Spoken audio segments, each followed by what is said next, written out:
Welcome to Adventures in Green and Garb plays Descent into Avernus. Episode 11. 11! But I'm out of fingers. Yeah, it's not all What happened last time?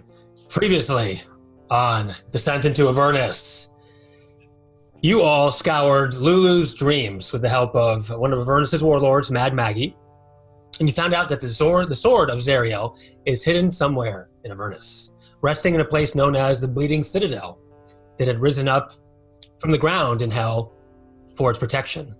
Duke Ravengard, which you've met in Elturel and saved, after having received visions from the good god Torm, thinks the sword of Zariel can be used to free the city. But no one in hell seems to want sovereignty of Zariel's bloodline to find it. Why is that, you wonder? Question mark. It was then that you put pedal to the metal and raced off in Mad Maggie's war machines in search of the Citadel. You took out a warlord, I think, and ended up in Mahadi's Wandering Emporium. Here you met Zariel herself, the ruler of Avernus, who had a pretty cool voice. And I think she almost choked sovereignty to death. But Lulu intervened, and she goaded you into facing her in her flying fortress, should you ever find the sword, if you're able to do so. Or otherwise, she would continue to bring down city after city after city in Faerun to create her devil army. After exploring the Emporium, and as far as I understand, you all did a lot of shopping. I'm poor now. I know. You did get some soul coins to use too. Mm-hmm. We received information from a woman with dragon-like features named Anna, who said you might find your way, where to go next, by visiting the so-called Haruman's Hill, some distance nearby.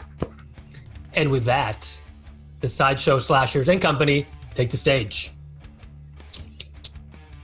So you are currently in Mahadi's Wandering Emporium, if I recall correctly. And we gained the benefits of a long rest, correct? You did. So when you ate the food at the Infernal Rapture, it gave you the equivalent of a long rest. Sweet. Very hard to find a long rest in Avernus. So is it the next morning? There's no real morning in Avernus, but it's the next day, let's say. Whatever. Yeah. So, Get food coma. yes. So Days blur together. Fantastic. Well, I have some errands I need to run before we go. Yeah, me too. Also. We have stuff to do. So Sovereignty and I are gonna, we'll be back. Stuff and the things that we have to do. And biscuits, and we gotta go. Yeah. I don't know what they are talking about, but I don't really care. Your new armor looks very flashy and nice. I like it. It looks just like mine. We have good taste. We think like we have very good taste. good-minded. It's almost as if we are related. Closely, yes. But you are cat and I am dog. Yes, cat dog. all right. All right, cat dog. Speaking of cat dog, Anatoly, as you're talking with Fenris, having a typical conversation, you remember how the effects of Avernus took over you, right? Yes. And you lost your arm. But I gained a sword. But you gained a sword, just like Luke Skywalker. You see... The same.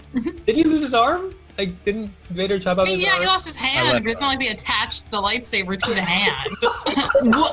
However, if they do another, trilogy, it could happen. It could happen. It could happen. So you notice that Fenris is seeming to have, finally, after some time, that same effect that was happening to you. You feel like overcome her features and her face, and she's transforming. She's turning into her LYCAN form without even thinking about it. So, Fenris, I need you to roll a D100, which I assume you already are.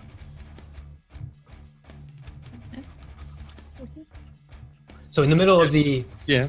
40? 40, okay? Roll, baby, roll. Let me take a Disco look here. Inferno. So you are having your body and mind twisted, Fenris. We'll see what effect we got here for you. All right. So again, you clutch your head as if you had a terrible headache, and suddenly you transform and howl without realizing it. But it's not your usual transformation. You actually grow to the right in front of. So Anatoly actually has to back up. You grow now twice in size. So when you transform, you will now be large size. What? So it's like 2 by 2 blocks. Oh, shit. In addition, since you are large size, you'll do an extra 1d6 damage with all your attack rolls. Cannot see. And I think you need to tell Reya that you're now the big spoon forever. and you gain +2 strength. However, you do find yourself less Can strength go past 20? Oh, in this case, yes. In this case, with these transformations, it can. Otherwise, normal raising stats, you cannot. Only by magical means can you go by past 20. And I am only large when I am transformed. Am I able Correct. to shift back, or am I stuck? No, when you shift back, you're normal size. Okay. So the denizens of the Wandering Empire look up in horror and back up a little bit. And at the same time, so even though you find yourself stronger and larger, the transformations of Avernus, at least the first ones, come with a bonus and a negative. So you're going to find yourself more monstrous and less astute than before. So you have -3 wisdom and -3 charisma as well. We all got tougher but dumber. Well, Fenris got I was already pretty. Wait, what dumb. was that? Minus Minus. 3 wisdom, -3 charisma. -3 wisdom, -3 charisma. Correct. So that would be. And then and you said all my attacks get additional 1d6 damage. Yes, when you're large size, that's what happens. Additional 1d6 damage. I will make note of this. Good. Here, I got this. So at this point, I think Reya would run up to you and, well, she'd look up at you and say, "My love, what has happened to you?" I am not sure. I think that this is the result of being in this place. See Anatoly with his sword arm, and I guess I am large now. I am forever Big Spoon. And powerful, I like that. And I just kind of go. Okay, Fenris, inspiration for you. And so yeah, whenever you transform, but your stats are going to be whenever you're period. So all these stats are permanent. Well, you can actually take it away. I think some of you have juice left, right? Your minute. We got some juice. Some juice boxes if you want one. Juice boxes. Is it apple juice? Yeah, it's apple juice. Avernus apple juice. Yeah. So again, if you do not travel in the war machine, this will continue to worsen. Mm-hmm. All right. I just can do this so much faster. So I guess as Sovereignty and I are backing away, we'll see Fenris transform, and she looks amazing, and I'll call out to Judgment. Judgment, don't you miss your double head? Don't you miss that extra head? I do. And then I scurry away.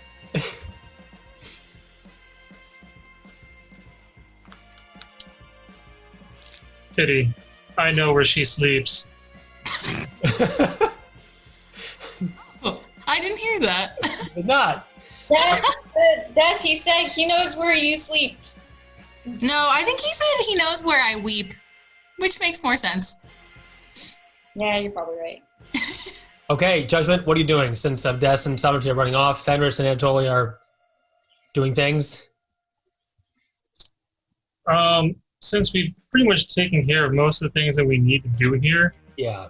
I'm just waiting till everyone's gathering up to leave. Okay, so you see Four and Haro heading to the Infernal War Machine. We're now in Jurassic Park. Go to the Jeep. To the Infernal War Machine as well, getting that ready to go. Okay, and then Des and Sovereignty, you had something I assume schemed up. running errands, you know? Business, basically. All right. Basic business. Okay. Business women. Okay, so we're going to walk over to the very speedy mail service. post office, which we should all support. We're going to go over to the post office. All right, see you in a couple days. Oh no! Don't do Oh it. no! Okay, we walk into the Comes post back and office. Avernus has killed all of us. Okay, we'll just assume hours go by and you finally get to talk to the individual. Great. Hours have passed. Okay, the devil turtles. So I'll link arms with Sovereignty and say, all right, let's go to the front of the line. Okay, you get to the front of the line. Hello, how can I help you? So Sovereignty and I have a letter. We actually need to. Hello, Sovereignty, and you. Hello. Which I realized we should have written before we got to the front of the line, but you have loads of patience, right? It's fine. So I'm going to get out a piece of parchment from my bag and hand the pen to Sovereignty. Sovereignty, can you dictate as I write? No, write as I dictate. I can do one of those. The second one. Yeah. Great, I'm ready. Okay. Dear Silvira, I miss you very much, and my love for you burns like the fires of hell. Oh my God! Oh, bitch. All right, inspiration for you, Des. Thank you. Oh, and Sovereignty, she is my scribe. Here, for my part, I will dot all of the eyes with little hearts. There you go. But they're All right, also like little flames. take your inspiration, Sovereignty.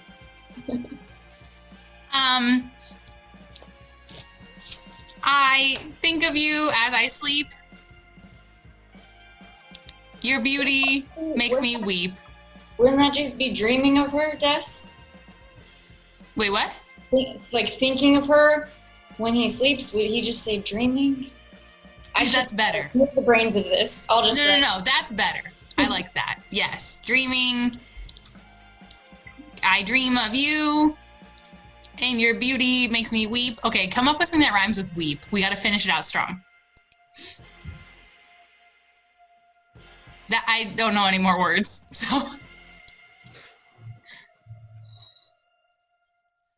So all the best. no. Wait. Sovereignty's got it. Weep. Sheep. My love for you is deep. Sovereignty has a moment of inspiration, and she writes, "My love for you is deep." I am not a creep. Judgment. Yeah, that's great. And then sign it, Silva. No, Judgment. I think Sovereignty wrote literally all of those things that we just pitched out as options. You write a wonderful love letter. And so because you do not have a forgery kit, I assume neither of you have a forgery kit? I have thieves' tools. Nope. Okay, so then What? I will, That's not the same I will thing. need- I Anatoly am stealing a heart, you know? all right. Uh, What, Sovereignty? Would I have ever seen Judgment's handwriting? Sure. You can poke when he's writing on his book or whatever. Can I roll to see how good it?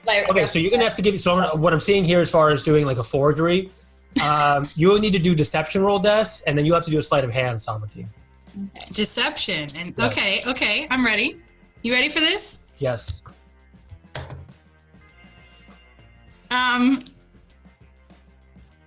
13. Okay. And And a then 16. Sovereignty. 16? Oh, 16? Okay, that's enough to get away with it, I would say. I don't think. No, it's not. It's not. All right. Send the letter. Tortle, postal official, here is a letter we'd like to send to Silvira up there. The Archmage Yes. in Candle Yes. Keep. Yes. Yes. Okay. We trust your judgment on everything else. Bye. Okay. He grabs it very slowly, and then pulls back. And then we scurry away. And then wait. And we go. Okay. So that'll come into effect at some time. Judgment's love letter. Yeah, sure will. All right. I will keep that in mind. Everything has a consequence. Yeah. You guys signed it with the wrong name, so good job. Oh no, it should have been Dr. What's his name? You would know if you can do an intelligence check if you want. But it's too late. It's too late. Whatever. Okay.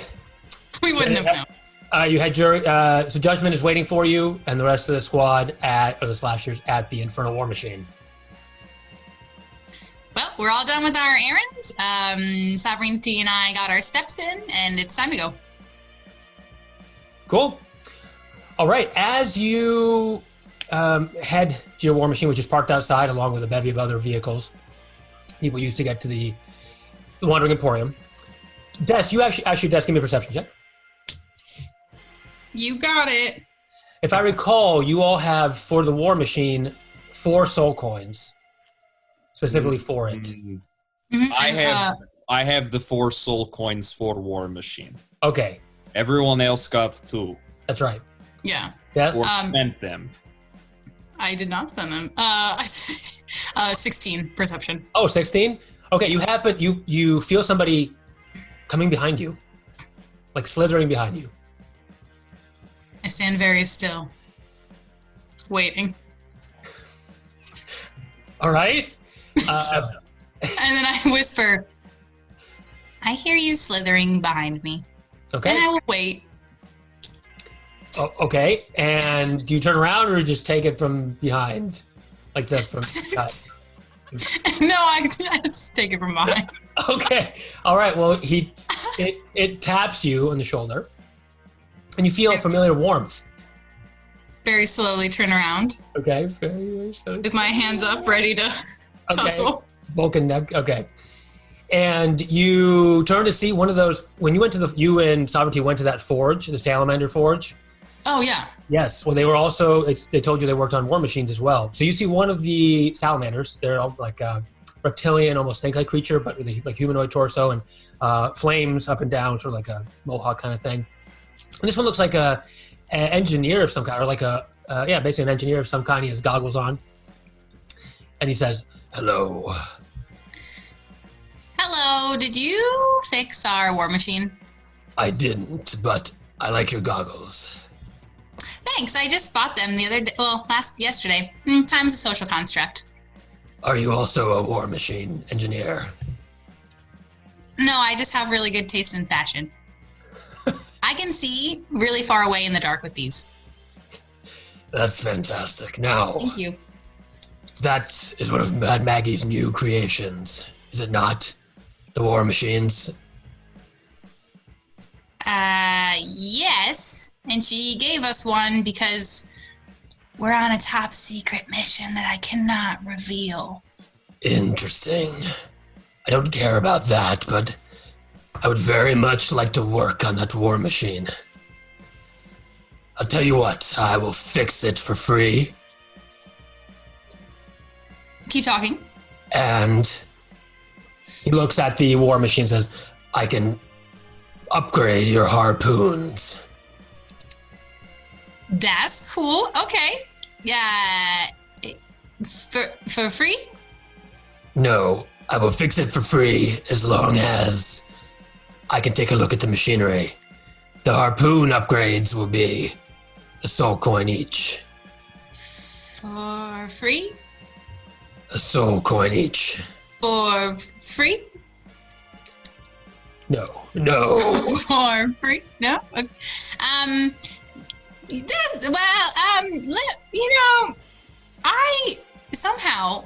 Somebody else is carrying my purse and I don't know where my soul coin monies are. Let me consult with the man with the satchel, and I'm going to go over to Anatoly. Okay. This. What does big man want? So he said he's going to fix our war machine for free, which is cool. And then he said... Wait a minute. He said he's going to fix the war machine for free? That is super sketch. It was fine. I got a good vibe.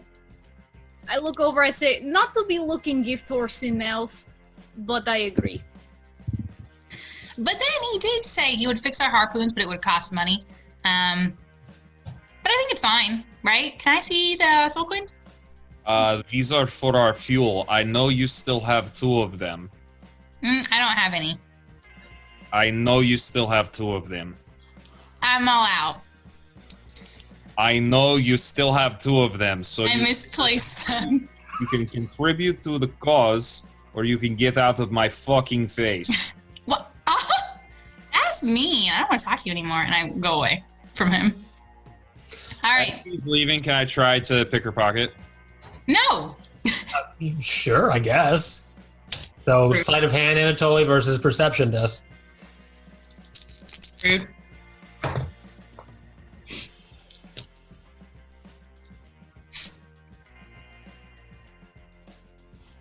Uh, 13.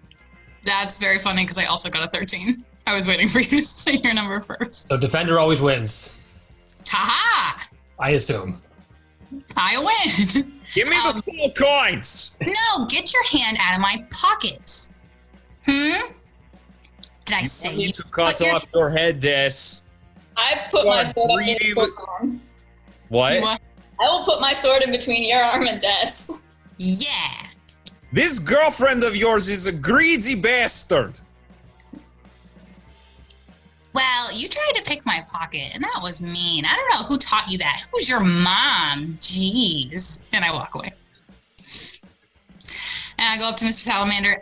Okay, fine. So I will give you this soul coin. And I'll give him a soul coin so he can fix the harpoon. Or make them better, because I use those. So, okay, so it's going to be, I guess I should have clarified. If you want to upgrade the harpoon to Salamander's offering, it'll be 1 soul coin per harpoon station. So it'll be 2 No. I just fixed my own. I don't care. upgrading harpoons. It'll make them do double damage, is basically what it comes down to. So if anybody else wants to upgrade. Who was using the other one? I thought it was Mambo. 4? It was 4? Does anyone else have an extra soul coin that they haven't spent? We each had 2, right? I have 2. Yes. Well, I'm not going to pay for somebody else's to get fixed. If somebody else wants to do that, they can do that. Okay, so you want to spend 1 upgrading and you will let the Salamander look through the war machine? Yeah, can I do a roll to see if he's an insight roll to see if he's being weird and sketchy about taking weird inside pictures? I think in this case I can let you, yeah. Okay, so it would be an insight roll? Yes. We can make him sign a non-disclosure agreement. NDA. That was a 4. So He looks like he's genuinely interested into the design of the vehicle. sure. Question. Mhm. When 4 arrives, could he, if he potentially has it, whatever it is, can potentially provide additional soul coin for harpoon station? Good point. I'm sure 4 would be very giving and okay with that. So we'll have 4 upgrade the other harpoon. So now your harpoons do, instead of I think 48, they'll do 8d8 damage. Yes. Sweet. Okay, I need to write.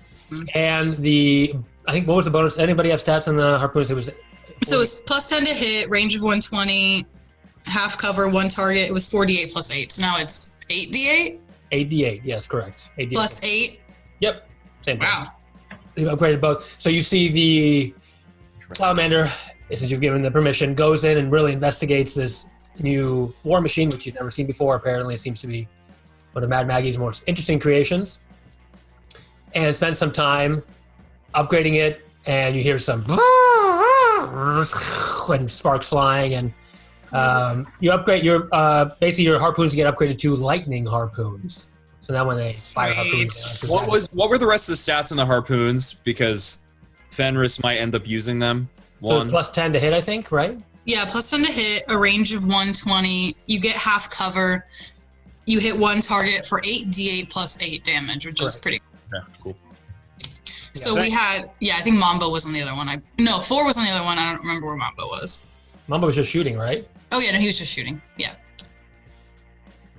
No, he was on the harpoon, right? I cannot remember. I don't remember. Who's on the harpoon? Yeah. I think he was on the harpoon. I think. It was on the harpoon. 'Cause remember, I was talking to him or bothering him is what. Okay. Is it possible to get a sidecar for one of the devil riders? Oh, That's fun. see they come. That would be super intriguing, like. Feel free to, you want to talk to Salamander? He's currently at work. His goggles are down. You hear him buzzing Yeah. in through your weapon Yeah, station. I get really close because his stuff is really loud. Okay. Hello. He looks up and he flips his goggles up, and his face, the rest of his face is sort of like charred with like infernal metal that he's working on. He goes, "Hello." It's a good look. Is it possible? I think you've probably seen our sweet motorcycles by now. Have you heard of a sidecar? Oh, what? No. Just like a small wheeled wagon that's sort of just like smashed on the side of the motorcycle, so that like it could have a friend right next to you. So he runs his hands through his flaming head and sort of goes through it. He says, not a bad idea. How about I'll do it for a soul coin, but just keep in mind, it'll lower the maneuverability of the bicycle. Of the bicycle, I guess. Ding ding. See a tricycle. That's The devil's ride. Fenris and Anatoly, you guys, I imagine, will be the other people that would be interested in using the devil rides. Well, we realistic like. We only need to put sidecar on one devil's ride, because the only other person who would be able to handle outside like would be this one. Right. that'd be fun. That's what I was thinking. We could put it onto mine or onto yours. It really depends on what you have in mind. But you guys are down with it, though. I'm down with it. I do not have additional soul coins, though. I will pay for an upgrade. I do call it the sidecar, though. That's TM sovereignty. Okay. All right, the devil's ride sidecar. He will do that for you, and Are you to lower doing it the- to yours? It doesn't really matter. We can just figure that out when we go into combat. Cool. it'll lower the AC by 2 of the devil's ride, whichever one you want. I just feel like the three of us are kind of like upfront hitters, and we can't really do a whole lot from the war machine. That's a good idea. Very good idea. Sovereignty, inspiration.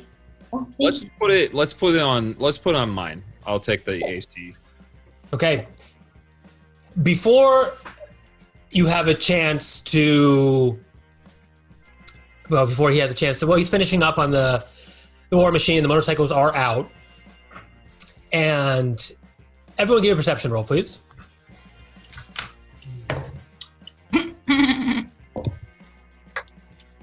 7. Okay.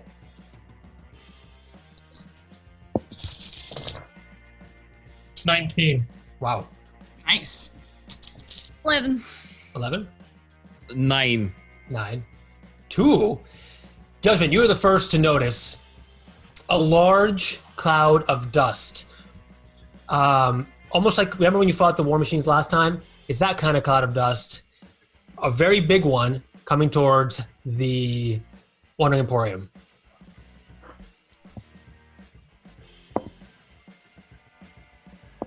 Seems there are many vehicles coming this direction. Perhaps we should leave now.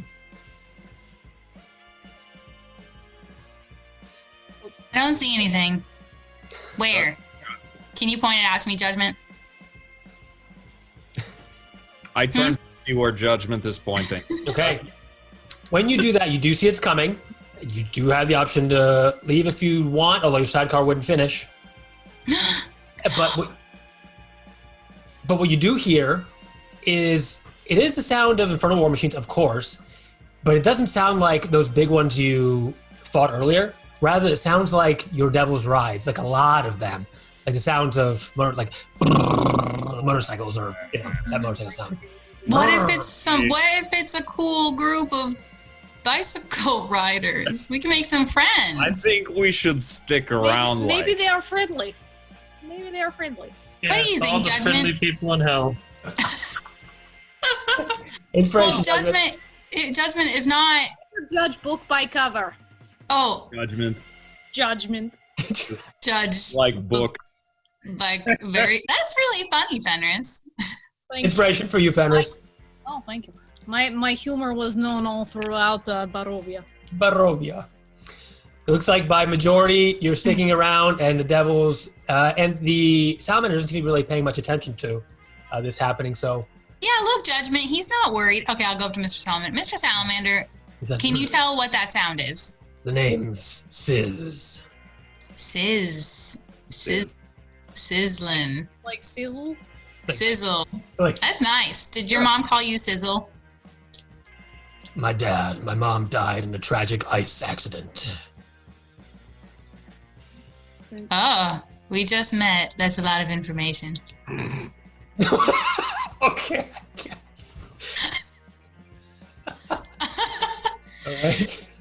See, okay, well, Sizzle, do you know what that sound is? Yes, it looks like Prince Kovacs and the 8th Remnant Riders. Prince what? Kovacs. Covix. Okay. Not to be confused with Prince COVID. No inspiration. No. Okay. Oh, is he good? Barovia, his was not. Is he good? Is he good? Is he good? He's a warlord. But he's a prince. One or bad one. Like Genghis Khan or... Oh, but such extremes. All warlords are not the best. It's fine though. He won't even know. the ones Okay. in hell. Well, also, what race is he? And also, what is his taste in Women? men or men? You know, Okay. whatever. True. I don't know. You don't read any gossip columns? No hells for. No hell's No. death. I only subscribe to Carburetors Quarterly. You know, I heard that was a really good one. He's a devil, but he may be interested in your devil rides. Oh no! See, I don't want to get rid of these because we just got them. Wait.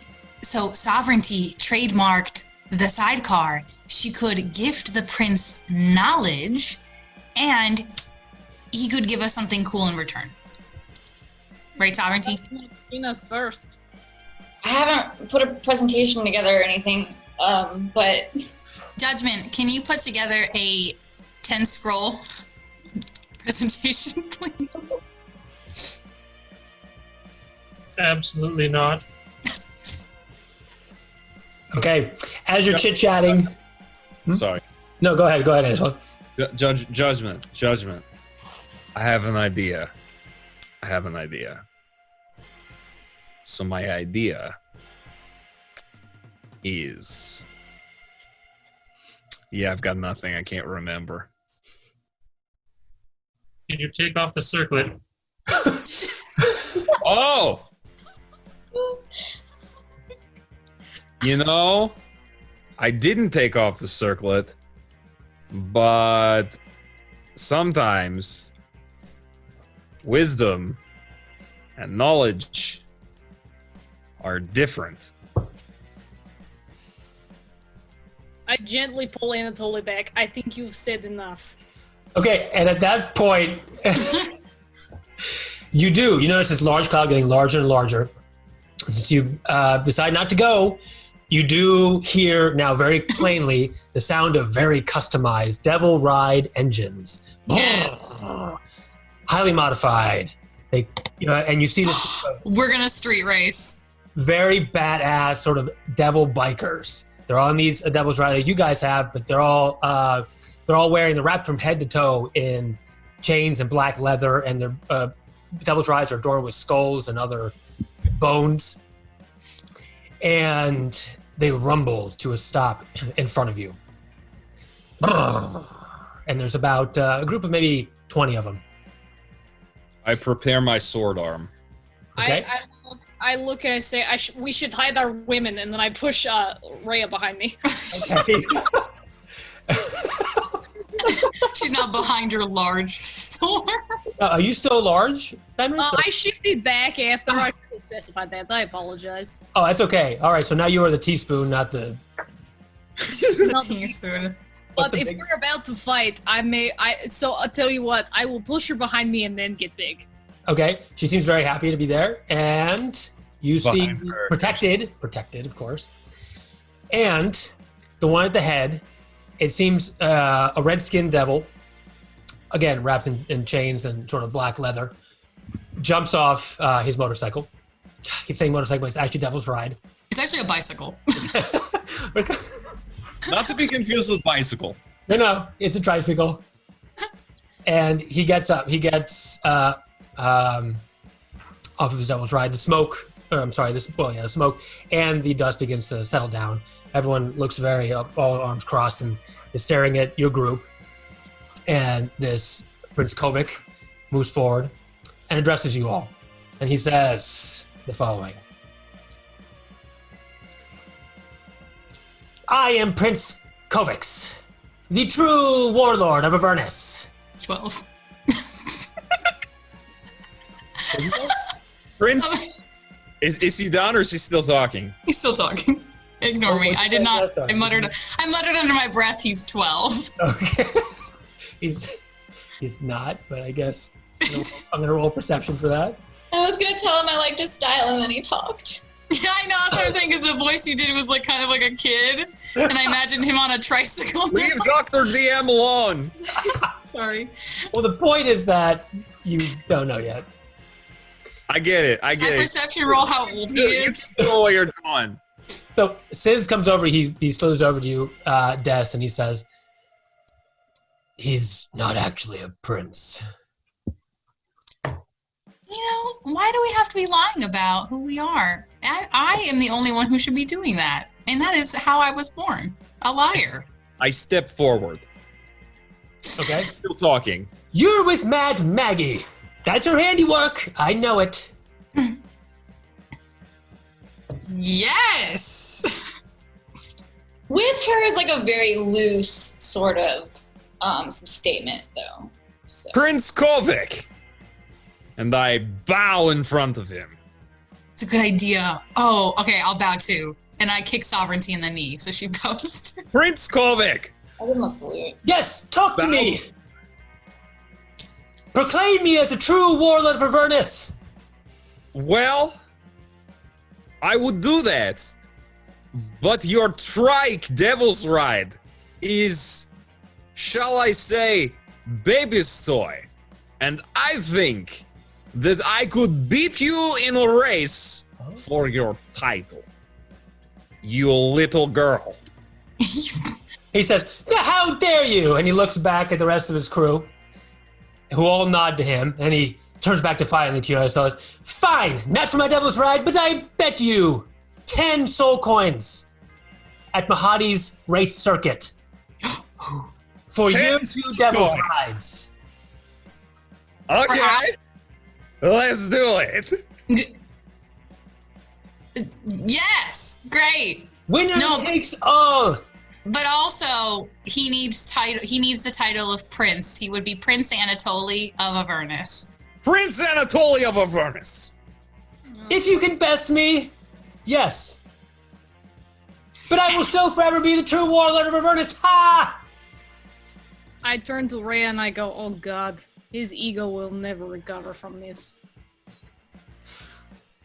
Okay. All right. Do you want to take on the Prince Kovic and his 8th Remnant Riders? You're goddamn right I do. Yeah, Sovereignty should too, no? Okay. Or is it just one person? We have 2 bikes. You do have 2 bikes, so he's gonna offer the But I would current. need to take sovereignties because Yours is... mine's still being worked on, and it has lower maneuverability. You So- probably yeah, take no. as many as you want to take. That's not done yet. That hasn't even started. If you want to do this, you can take all the vehicles if you want. Even As the many war vehicles machine? as you'd like. Even the war machine? If you want, it's pretty slow, but you can try to race with it. Yes. Let's just do the fast stuff. Yeah, but would we use all of our gas if we did that, or does that not matter? You would use some gas. Absolutely, it's a race. When you go high performance on vehicles, they chug more gas. Well, in this case, more soul. More souls. Sovereignty Why don't we will just ride with me? yes? Sovereignty, do Say it. no, but you have to say yes. To what? You gotta race. With me. We have Instead of Anatoly? no. No, In no. addition to, we have Yeah. 2 bikes. You have 2 bikes. Yeah, all right. Yes. Okay. All right. So Kovic says, "Meet me at Mahadi's racetrack," and he jumps on his bike. And they all go over. Little did you know that apparently Mahadi has his own racetrack, which I guess they have in front of war machines all the time. So How far is Mahadi's racetrack from where we right are? next to the whole circular ring. Okay, I am going to cast. Okay, we gotta. Excuse- Oh, sorry. Go ahead. No, go ahead. I am going to cast Dimension Door so that I appear at Mahadi's track before the prince gets there. Okay, so who's bringing your motorcycle? I can bring it with me. Oh, you can? I can bring a person or something I can carry with me, so I can theoretically bring it with me. Okay. No. Yeah, sure. Why not? What's your strength score? 12. I guess. No. Let's make this legit. Uh-huh. You can teleport yourself.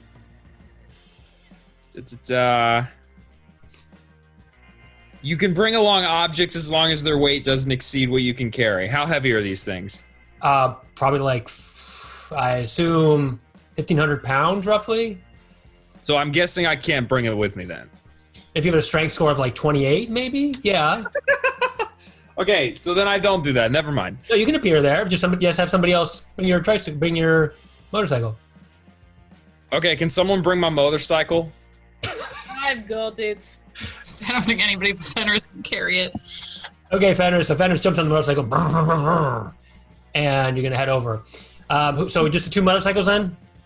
Yeah. Or should we all race? Because what the fuck? Up to you. You can all race. We're gonna lose though. Nah, whatever. I'll MC it.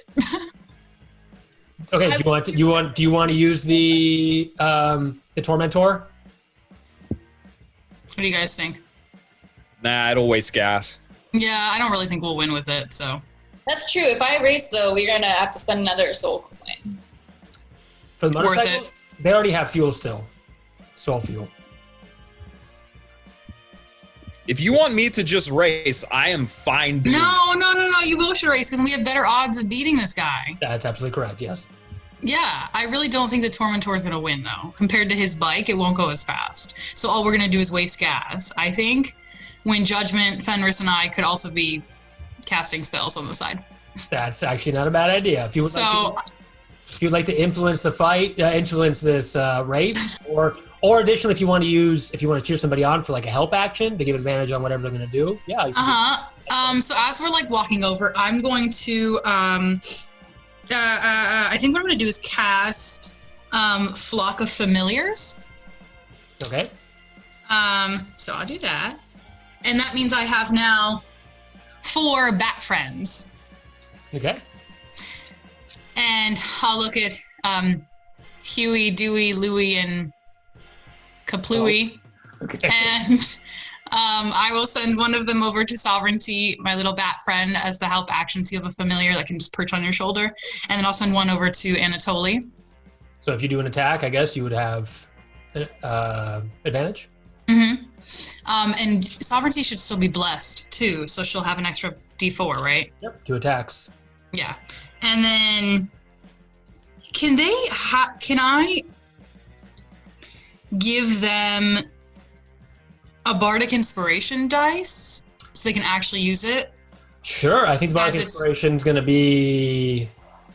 Because basically the creature can roll the die and add it to one ability check, attack roll, or saving Yes, throw. that would be. It'll be a lot of dex saving throws, obviously. Yeah. So it's basically one die at a time per creature. So that way they can basically have an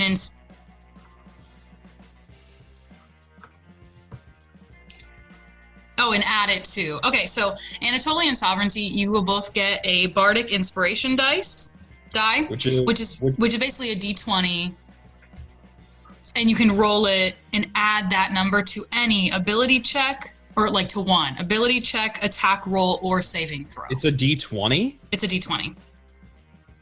Oh wow. Okay. Well, those slots is what I use for Mantle of Inspiration. So if I hadn't been using Mantle of Inspiration, I can give you a D20.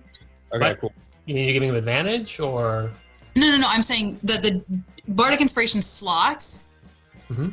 the Bardic, that's what you use for Mantle of Inspiration. But if I'm not using them for Mantle of Inspiration, then I can use them as just actual Bardic Inspiration. Oh, I thought your Which bardic inspiration die was like a D6. D8, and it a changed. D6, right? No. Wait, what?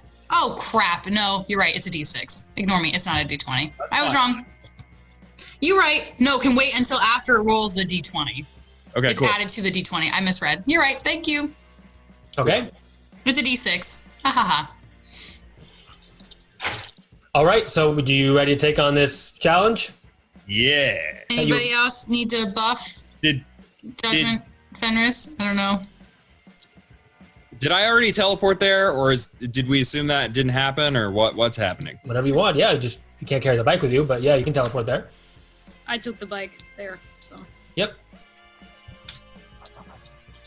Okay, I'm trying to think.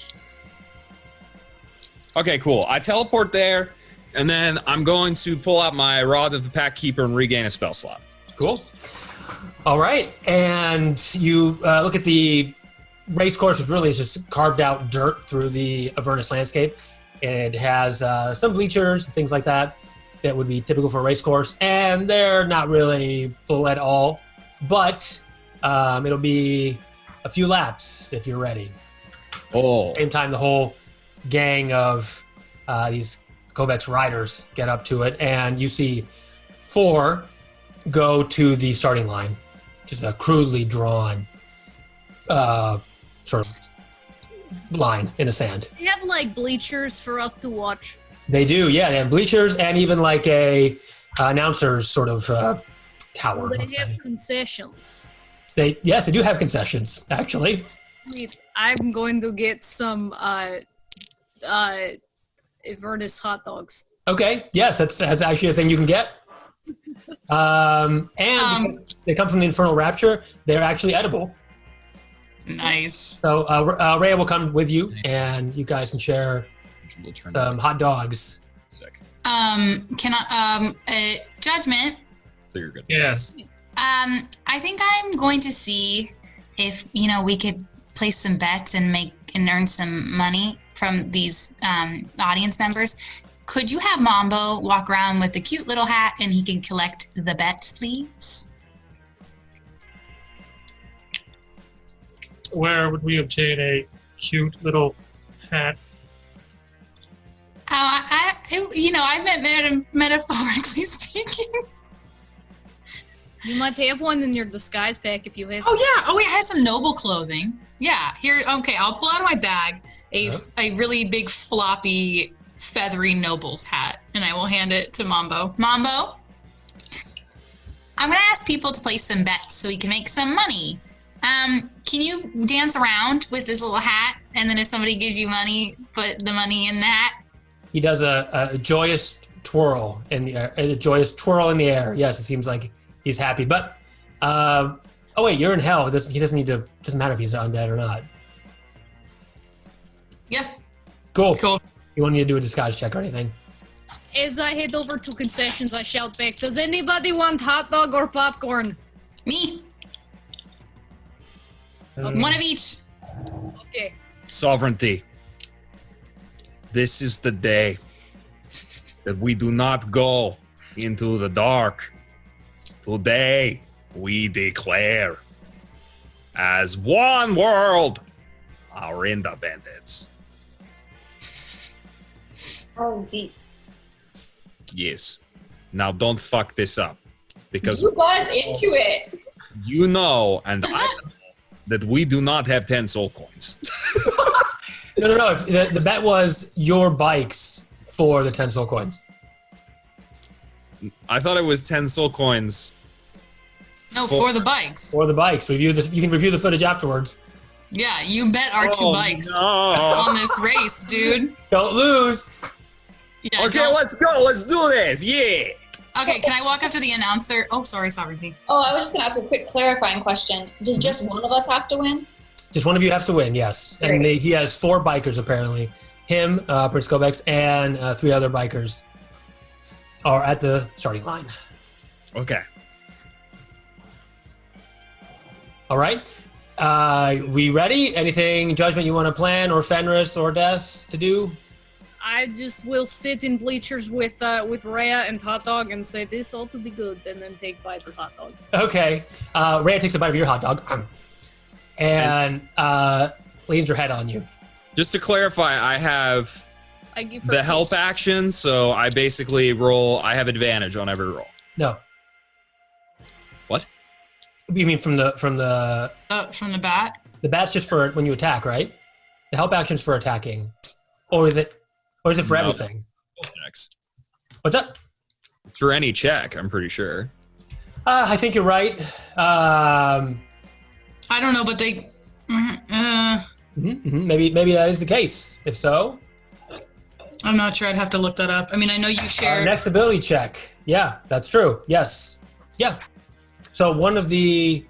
Okay. Yeah. So maybe on C, you'll do a few dexterity saving throws, a few other things per lap. So yes, you have them. Absolutely, they can help you. Cool. Let's do this. Yeah, and you'll have your. Oh wait, no, she's blessed. You're not blessed. Never mind. Sorry. Can I walk over to the speaker's announcement place? He's up in a tower. It seems pretty restricted. Can I fly up to the? I'm gonna fly up to the tower and flap in front of it with Okay. my. All right. You see the announcer there. It's a devil in like a suit, and Knock, knock. You knock on the sort of the glass in front, and he looks like he's getting ready. He's smoking a cigarette, and he's getting ready to announce the race. So, and he opens up the window a little bit. Hey there. Hey there. Hey there. It looks like you might need a co-host. I think, when there's a little bit of banter during races, it gives the event some more life, here in hell. Persuasion. You got it. 19. 19. Okay. He says, "Come on in." Okay, I'm gonna fly in and I'm gonna sit myself next to him. Hi, my name's Des. What's your name? Hey, my name's Katander. Tander. It is nice to meet you. Are you ready for today? Have you announced before? First time for everything. Oh yeah. I used to be an announcer on Avernus 103, your rock channel. We were listening to that on the way over here. That is my favorite. Go ahead. That's my favorite station. Can you sign my +1 shield? We do play the best hits from here to Avernus. All right, and he gets out a little pen and like a quill ink pen and signs your shield. It's very flowy signature. Amazing. Infernal. So yeah, okay. What are your 2 best dice? All right. Can I have a microphone as well? This one? Sure. It's not really. It's kind of a microphone. In hell, with this technology, seems to you guys sort of strange, like weird magic. But it's just maybe kind of more advanced technology you're used to in Faerun, which is very medieval. So yeah, he gives you some device which seems to amplify what. Yes. Okay. Are you ready to do this, Des? Are you ready, Katander? It's a beautiful day here in hell for a race. Am I right? And in the starting line, we have Anatoly. Anatoly, soon to be known as the Prince of Avernus, he has traveled far and wide to keep his title strong. Also, he has a nice sword arm. Can we give it up for Anatoly's sword arm to all my fans out here in the audience, please? I howl for Muddy. Ow! That's some provoking words, Des. We'll see if he can keep his title. Anatoly the kitty from the city. You know, Katander, you're much more clever than I am. I like you. And also we have here today at Amadi's race circuit, Sovereignty. Yes, The she Invincible Slayer. She is. Sovereignty, you might have known her as Zariel's daughter. Ooh, a hush falls over the crowd. Is that so? Don't tell Yes, it Zariel. is. Thankfully, we are in a neutral zone. Sovereignty, best of luck to you. Don't die. And we would like to thank our sponsors, Mahadi's Biscuits and Gravy. Give it up for the biscuits and gravy. Give it up for Biscuits and Gravy. Welcome anytime to the Emporium and the Infernal Rapture, where you can actually eat food in Avernus. It is. And special shout out finally to the rest of the Sideshow Slashers. We have Fenris in the audience. Her heart is as big as her body. I smile through, like, with mouth full of hot dog. Reya, her partner in crime. And finally, Judgment, who is Silvira's boyfriend. Well, I don't know who the Silvira is, but she must be a lucky gal. Yes, she is, Katander. Yes, she is. Maybe somebody should send her a love letter. All right. And on the other end, we have Prince Kovacs and his 8th Remnant Riders. They've been here before and they have never lost. Good luck, racers. Are you ready? Fast and furious. You So betcha. a very sexy looking devil walks up to the front. She has like a flag, walks up to the front of all your racers and waves the flag around. And the announcer says, "Start your engines." Vroom, vroom. Okay. Does he fully stall when he starts it? Oh my God. He does not. No. I didn't. No, I'm a pro. Which you must- And okay. Before you start, Anatoly, Sizz, that salamander, quickly slithers over to you. Yes. What's up, Sis? You need this to win. He gives you, well, and give this to the other one. Okay, what's he give me? It's Demon Icor. Hmm. Oh, you know I like me the Icor. Put Hey. it in. Stop. Take some of this shit. And I toss her over a thing of Demon Icor. So imagine it like, I guess the only equipment I give you is really like nitrous oxide. Nos! Put it in your engine. Put the NOS in. I Nos! was like, is it like nitrous? Yes, it is. Put it in. Vroom, Jim. vroom. Put it in the furnace. But be careful. It'll make it go fast. But it could burn the motor out. Okay. All right. And ready? Ready! Start your engines. 2, 1. And before he even says go, the three of Prince Kovacs riders are already going. They cheated and started. And Prince Kovacs looks back. He says, "There are no rules here." And the lady finally waves the flag. And okay, and Anatoly goes "Roar," with a big wheelie, pops Right up and after him! rushes forward. Sovereignty. I feel the need. Are you Sovereignty? What? Are you going? Are you racing? Yeah. Okay. All right. Xander, did you see that? I think they cheated. This is hell. There are no rules, little lady. All right. There are no rules. Wait a minute. Hang on a second. Okay. So Judgment is racing. We'll get to you in a second. Sovereignty is racing. Des is talking. And Judgment and Fenris, you have one action you can do. So imagine it's almost like a ring around this. It's like a circle ring, basically. How close are the bleachers to the ring? Maybe 5 feet. There's no protection. So if Alright. I were to say swallow potion the fire breath and breathe fire at oncoming racers. Okay, you can do that in the next lap. Yes. Oh, but that would. All right. Well, here's my question. Yes. Anatoly was handed a bottle of Ichor. Yeah. Icarus. Do I see the other riders with those same bottles? You can't. Oh wait, give me a perception roll. If I throw something to damage tires. 12. 12. You maybe see a hint of some. Maybe one of them you see under their jackets, perhaps. Well then, I don't mind. I'm going to shoot that canister, or where I think the canister is, with a firebolt. Okay, roll the hit. What's the range on Firebolt? Because when I leveled up, I took Spell Sniper. The range is 240. Yes, you can hit the. Okay, Little Hugh Judgment, the sniper. You up there in the bleacher, like. Go ahead, roll the hit. I rolled 20. Oh goodness! All right, that's a hit, Nice. even though they're moving. All right, Judgment. Are you doing it secretively, or are you just doing it?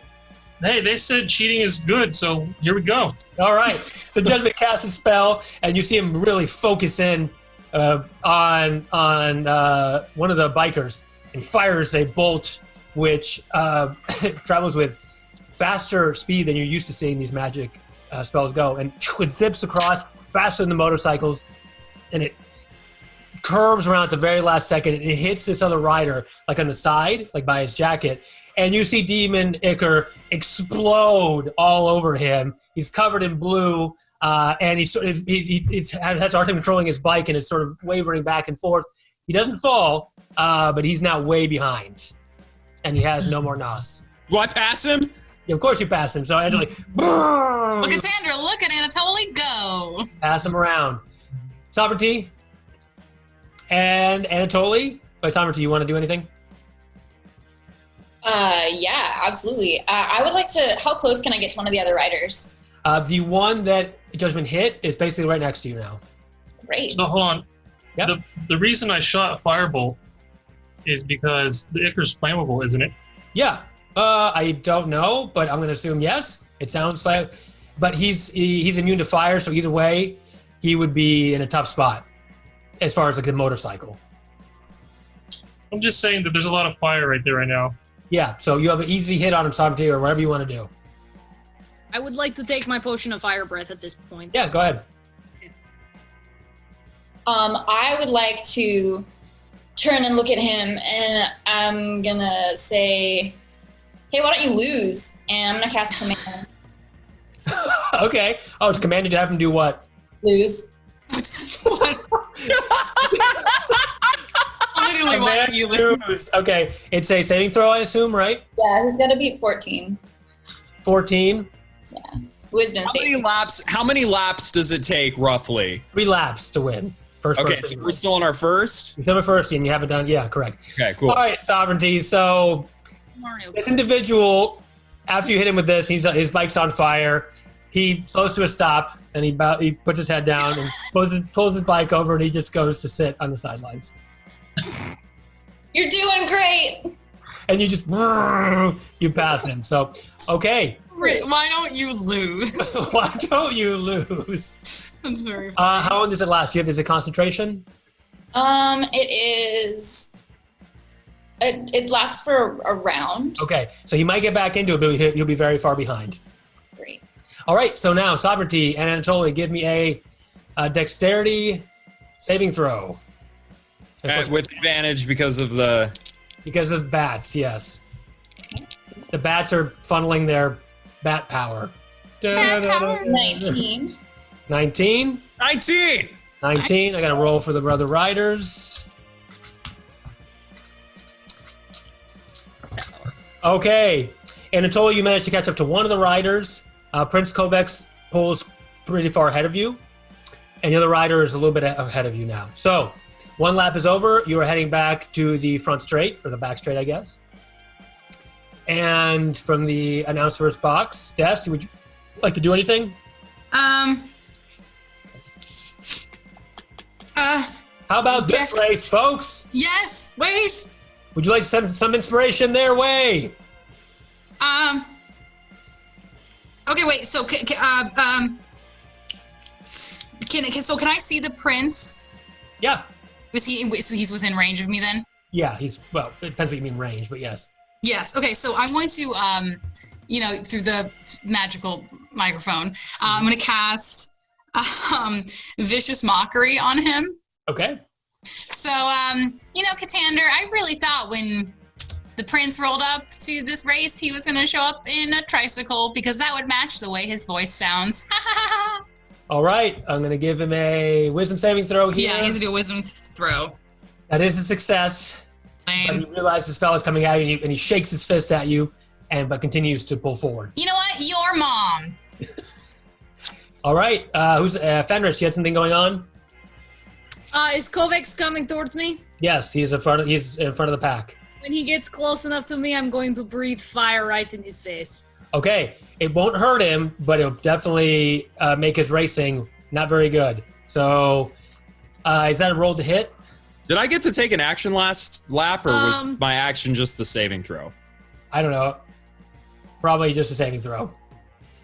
It's okay. Okay. Yes, you're about to. You're up to somebody now, so we'll take that in a minute. You need me to roll to hit, you said? Not sure. I assume it's either Judgment. Do you remember from Razor if the cone was a saving throw or? It's a saving throw. Okay. Probably based on first spell DC. So, he fails that, so he would take the full damage. Well, all right. Well, again, Fenris, he's immune to fire, but you create a large swath. You open your mouth with fire potion, and fire breath encompasses the whole back straight, basically. And he's trying to maneuver through it, try to stay on course, and he hits the side of the back straight there, the cones or whatever, and stumbles for a minute, but gets back on course. But now he's not as far ahead. Anatoly, you are next to one of the riders. Let me just to clarify. There's Kovacs, and then there's 3 riders, or there's 2 other riders? 3 riders. There's 2 other ones because one's currently was told to lose. Oh, and I should clarify, sorry, it does say that they do that on their next turn, and then it lasts for a round. Oh, okay. We'll just do it now. So there are 4 riders in total? Yes. Okay. Gotcha. Okay, you're up, Anatoly. So how far am I from Kovacs? How many feet? Very far. Probably like 80 feet, maybe. Okay, 80 feet. Okay, cool. So I am going to, as I'm speeding by this dude, I'm gonna throw a little Eldritch Blast at him and the other guy, the 2 guys in front of me. Okay. Trying to throw them off their bikes. Okay. You throw them off the rhythm. Yeah, exactly. Would this get the help action, or would that? No, because the help action's only within like 5 feet. So yeah, no, it would not. Cool. Now you've thrown them Okay, off so their the rhythm. first one is a 21 to hit, Okay. and the other one is a 16 to hit. 21 hits, 16 does not. Okay, cool. So the one right next to you, you miss. Either way, I think that'd be a disadvantage. And the one further in front of you, you hit. Okay, cool. Do you have anything like repelling blast or whatever? I don't. Okay, I'm just that's gonna okay. do the force damage. Roll the damage. I'm just looking at what's in Dungeoneer's pack. That is 10 damage.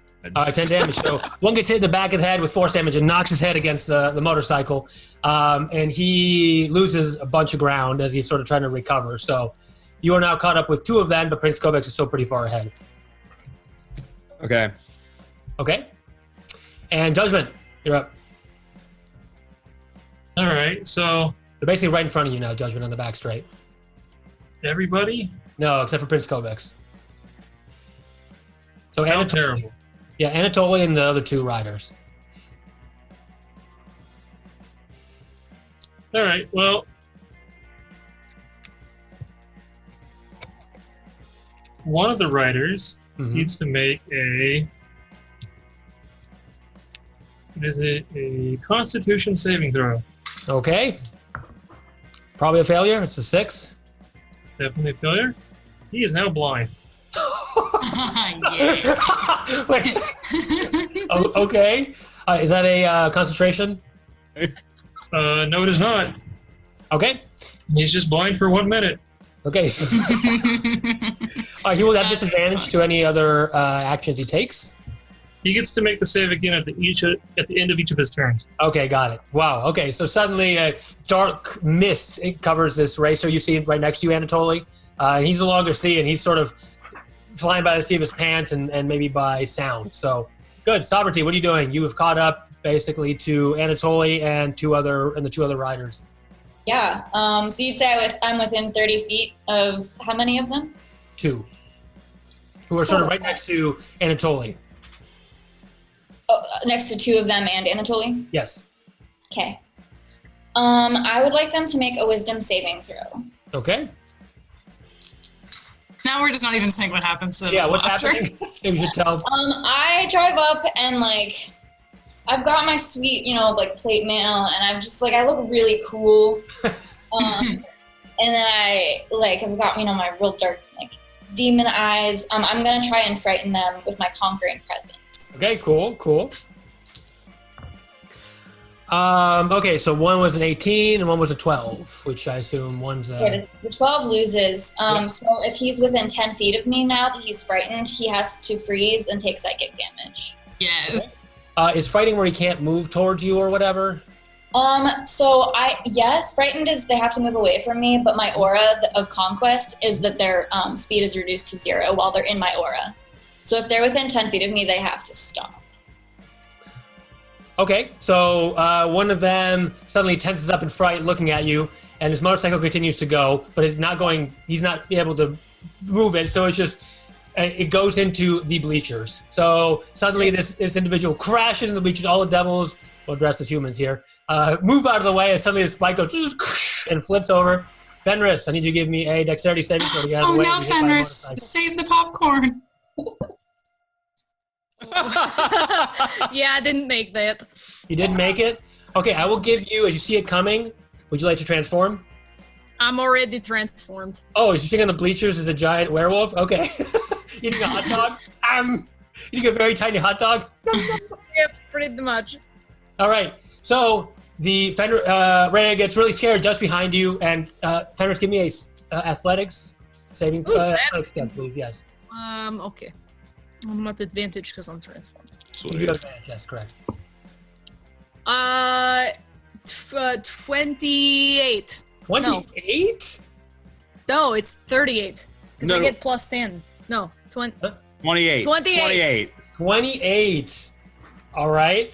So you see the motorcycle coming at you, and you get up and grab the motorcycle, break it in two, and throw it over the stands.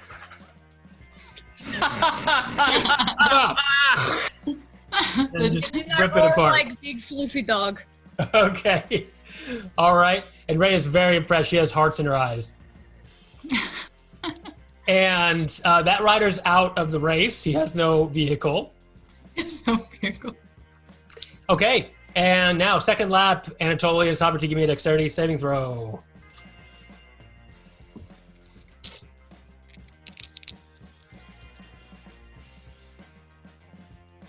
That's a nat one. That is a... Can you inspire yourself? Oh, I really should. You should inspire yourself. 18. 18. And I can add my dice if I need to. My die if I need to. My bardic die. I'm going to add whatever you can. So is it the higher the... Yeah, let me... So, bardic inspiration die. I said 18, right? Mm-hmm. 20. 20? Sovereignty, what are you doing? Not nat 20. You got a nat 20? Or non-nat 20. Sorry. Oh, not nat 20. Got it. Okay. All right, you both pull ahead. The two riders, though, next to you are going to pull out sort of like scimitars and try to attack both of you as you pull through or pull back. Wait, there's still two riders then? The one rider and the other one that is no longer commanded. He's way behind. He's like one lap behind, but he will try to attack as you go. So, Anatoly, you're being attacked. You're Okay. gonna pull up Is that guy two still... rider. Is he still blind? No. Oh yeah, he is blind. So nothing happens. He's just swinging blindly. It's a saber. It sort of just swings wildly in the air. And I do need to do a save for him. It's the next lap. He is no longer blinded. Blinded if he's a devil? Oh, yeah, they do have Devil Sight. Yeah. Oh. So Devil's Sight doesn't help you when your eyes don't work. yeah, I guess that's true. It's only when you're seeing Not him. putting a cloud in front of his eyes. It's making him blind. Cool. Yeah. Cool. Okay. And then the other one, Sovereignty, manages to hit your motorcycle. No! I need you to give me another dexterity saving throw, or maybe be knocked asunder. 13. You don't have advantage this round, though, from the birdie.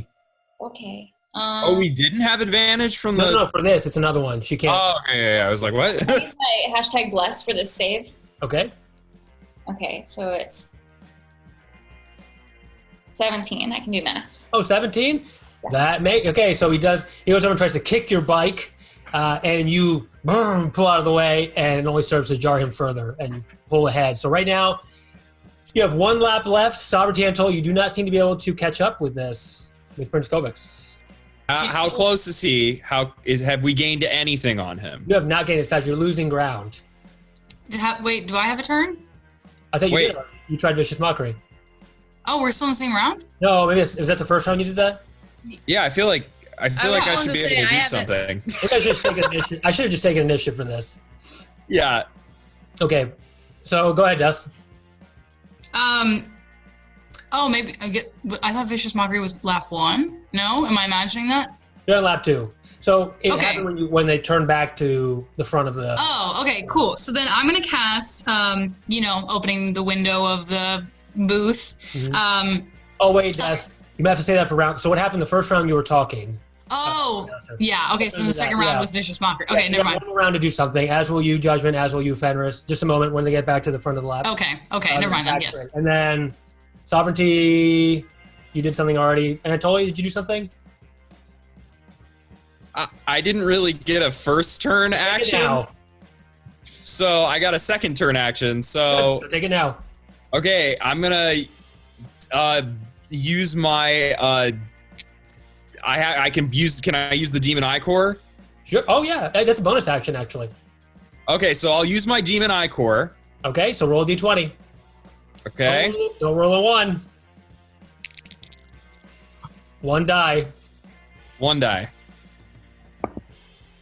14. Okay, your engine does not explode. In fact, you dump the Demon Eye Core in there as you feel like you're behind, not catching up, and suddenly you hear the soul in the furnace shriek, and a burst of an aura of blue sort of covers the motorcycle as you suddenly pop into a wheelie without even really recognizing your motorcycle goes and it flies up in the air about 30 feet, and you suddenly land, and you're shook a little bit, and you are closing on him quickly. Am I within 60 feet of him? Yes, now you are. Fuck yes! Okay, I'm gonna use my action to cast Banishment. Does that make him go away, I think? You attempt to send one creature you can see within range to another plane of existence. The target Wait, but then can he give us the coins though if you banish him? He has to finish. For a round, I think, right? It only lasts for a minute. Oh, okay. Okay. The target must succeed on a charisma saving throw or be banished. All right, yeah, so there's something about the race. Distance you're on, I would be banishing him to a harmless demiplane. Yes. Here we go. And your spell save DC is what, 15 now? 16. 16? I need to update that. Okay, 16. Whoop. Here we go. No, it's a total of only 12. Fuck that. yes! Okay, so it totally conjures up some fourth warlock energy with the power of the Raven Queen, and suddenly you see Kovac look back. Banished. A quick portal opens and shuts again, and he's gone. For a second, it just stabilizes and then goes whoo, and flips over. So Anatoly's in the lead now as he passes the motorcycle. And I need you, Sovereignty and Anatoly, to both give me another dexterity saving throw. Banished. 21. 21, Sovereignty. 19. 19. Okay, as you're coming up the back straight for the last lap, Death, Judgment, and Fenris. All right, so who is left? There's- one racer. There's one racer, the other guy unblinded. I rolled for him. So you have two racers left who could. You see them pouring Demon Ichor into their own engine, so they could potentially catch up to Anatoly unless you do something. Okay, cool. Only one of them has Ichor left. I purposely destroyed the other one. Oh, I thought the other one was the guy that already. The guy who sat out is the one who had his Ichor destroyed. That's right. Okay, so Yeah, just it's the only left. one. Yeah, thank you, Judgment. So just the one has Ichor, other one does not. So only one could potentially catch up. Okay, I would like to. Is the other racer, the only other racer, near me? Is he coming near me? Not really, no. Oh. They're around the back of the course, but you can do something before they hit the finish line. That's not like a nearby thing. Can you blood curse him? No, he has to attack. Oh, okay. But never mind. If You he could was, use the help action to help one of them. okay, I guess I'll use help. Okay, so Des and Judgment, what would you like to do? I don't need it. Okay. Well, I Could you guess help maybe Sorry. maybe advantage would be good, but Yeah. Yeah, go ahead, Judgment. all right. So with help, Mm-hmm. I'm a giant werewolf. Fire-breathing werewolf. I'm going to cast Ray of Frost at the motorcycle that this sped up. Okay. The point is that it lowers their movement. Yeah, so, okay, so roll to attack. All right. 26. That's a hit. So after flinging out fire with his left hand, with the right hand, he shoots out a bolt device, which, with his spell sniper, twirls and explodes on the motorcycle, catching all the wheels and everything and slowing them down in a ice encasement.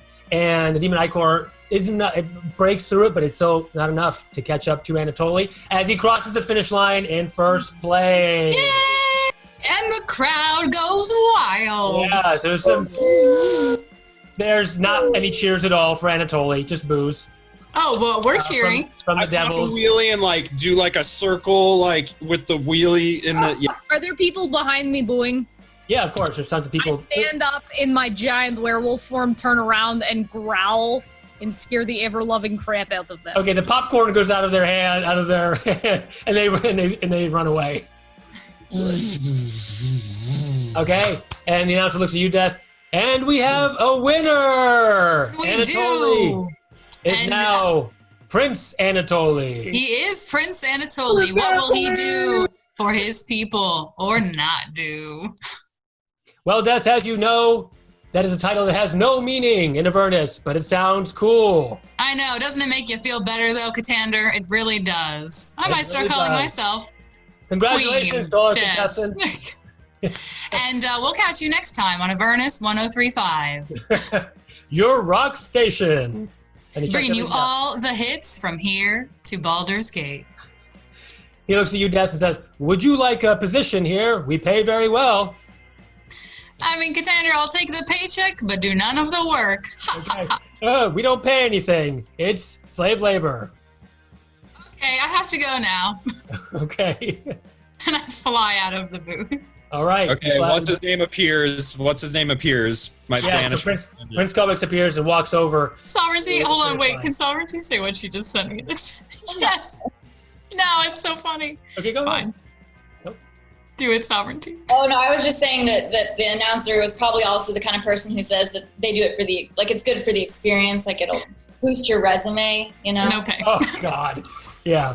All right, so Prince Kovacs walks up to you, Anatoly, and says, "You cheated." You said cheating was okay, you wormy little child. Now Fine. give. But now I am still the true warlord of Avernus. I am the prince, and you are a failure. Now give me my 10 coins. You suck. And he Give gets me out- my 10 coins before I cut your head off.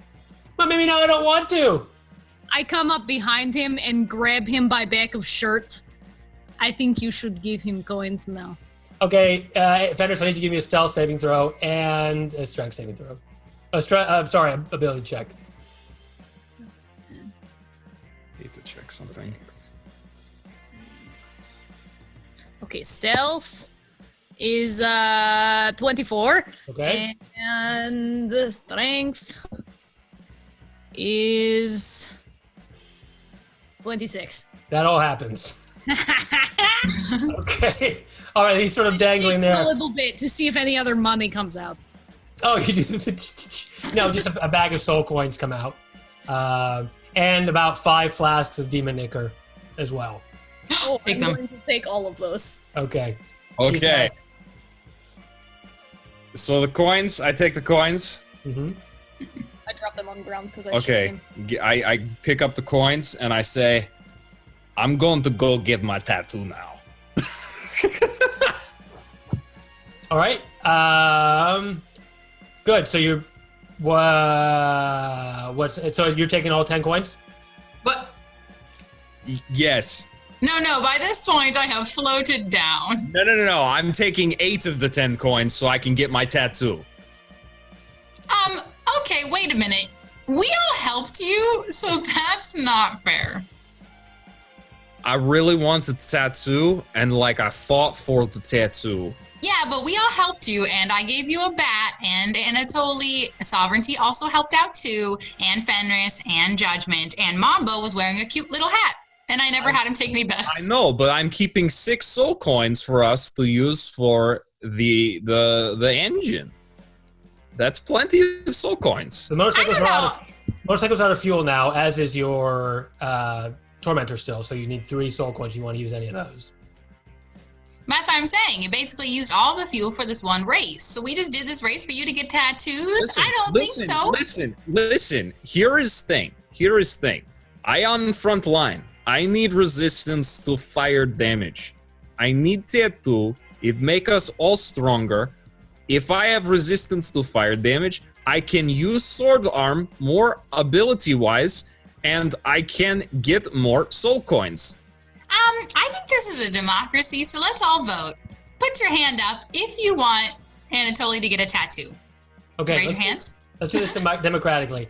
Right hand, he can get the tattoo. Wait, yes. No, it's mirrored image though, so don't do that. Okay. I want Raise your the hand. tattoo! And raise your hand if you say no. We're never going to come back here. We're Okay, never going to come back we here. have 2 undecided votes that are now third-party votes that don't count for anything. Judgment, would you like... What do you think? Judgment and sovereignty? Judgment, my friend. Please help me get the tattoo. All right, but only if I can make some alterations. You can make the tattoo look like whatever penis drawing you wish. Sovereignty? Well, unfortunately, sovereignty looks like you're outvoted, even if you... Yeah, we're outvoted at this I point. was going No, to I'm cool with it. I feel like it's a good call. Okay, so how much for the tattoo, for the absorbing tattoo? It's 8 soul coins. So you want 2 to keep for fuel and everything? Yeah, so I still have the 4. Well, I'm use 2... on the- Hold on. You use 2 for the upgrades to the harpoon, so that brings you down to 2, and you have... No, because I paid for the harpoon, Oh, and then okay, all right. 4 so paid for the other harpoon. Okay, Yeah. so you have 4... So you have 6 total. You use Yeah. 3 for fuel now, so you have down to 3 for fuel. So we have 3 soul Yes. coins. I have 1 because I spent 1 to get the upgrade for the sidecar. Yeah, I we're talking have about sort of pooled soul Yeah. coins. So Judgment, how So many? 3 pooled. Yes. Do you have any left? I have not spent mine. Okay, cool. So we have enough if like it really got down to it. Okay, so everyone's giving Anatoly enough to get a tat. Hey, Anatoly. Yes. All right, Prince Kovac sort of... No, wait. Where are As you you talk. getting the tattoo? Where you guys can choose. No, Like, Judgment really. has to choose now. Judgment, you can choose what it looks like, and you can choose where it goes. You're like my brother. What If you want a big penis on my face, it's okay. What does the actual description say it's supposed to look like? It can look like whatever you want. It just it's just red because It has to be red, though. Yeah. And it's how just, big? How big is the absorbing tattoo? What size? it's full. It's a full bot. It's How do you tattoo fur on a cat? You have to shave it.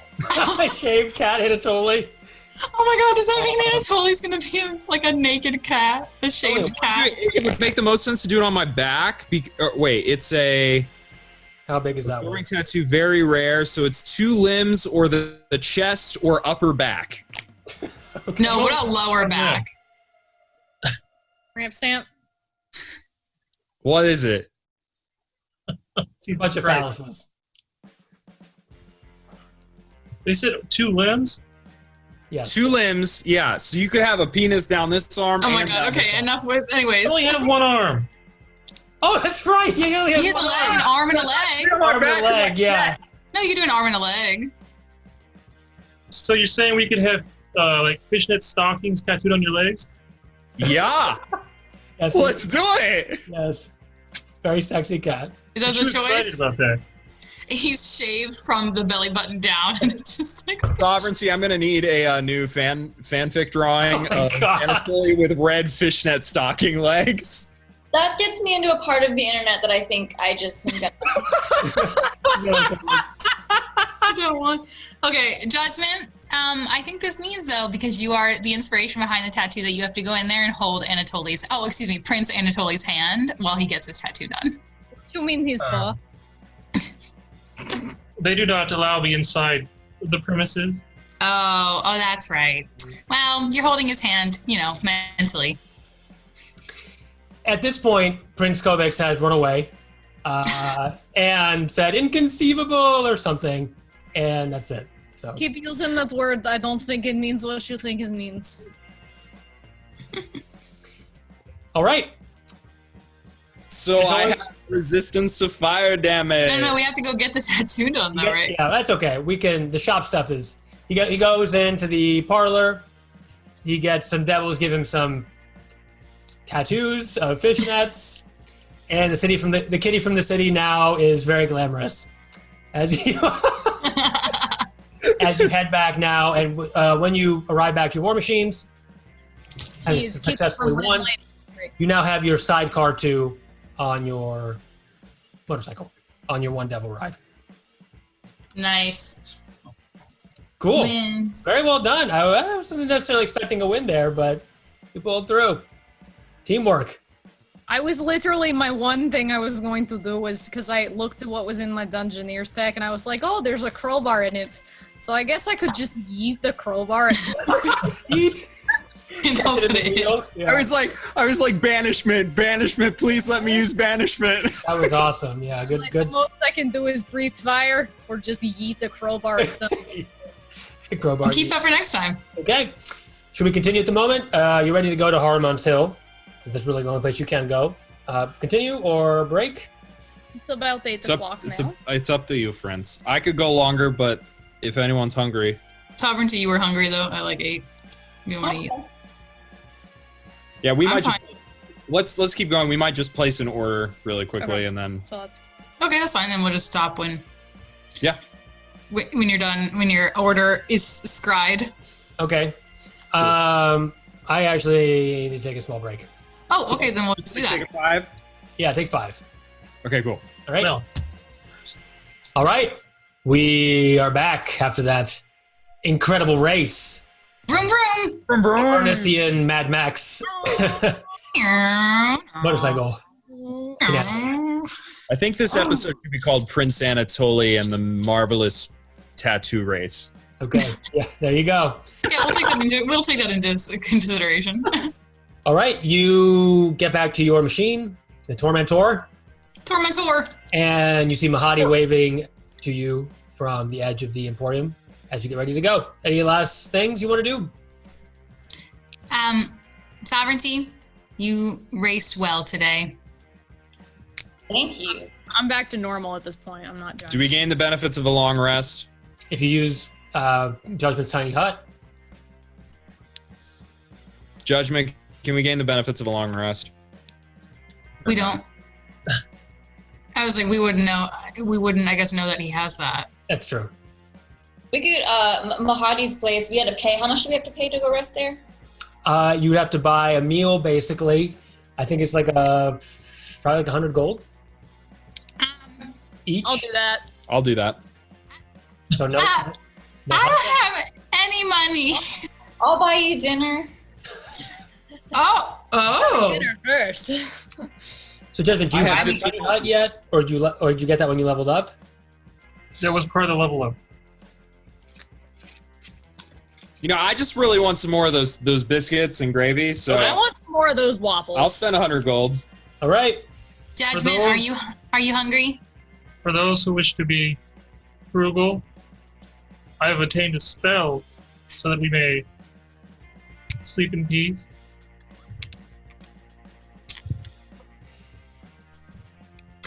Sovereignty. Oh, will you be offended, Sovereignty, if I sleep with judgment? When you put it that way.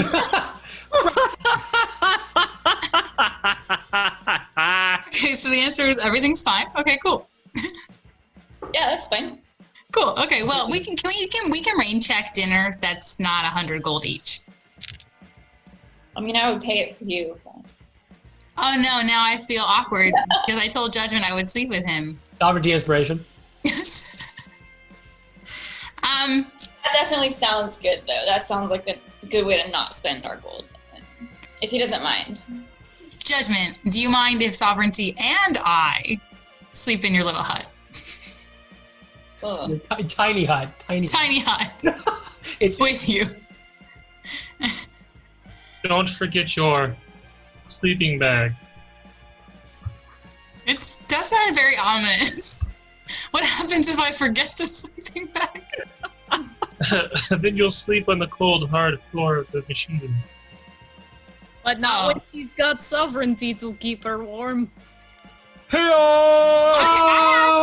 good night. No. Good night. I drag my little sleeping bag over and lay on the ground.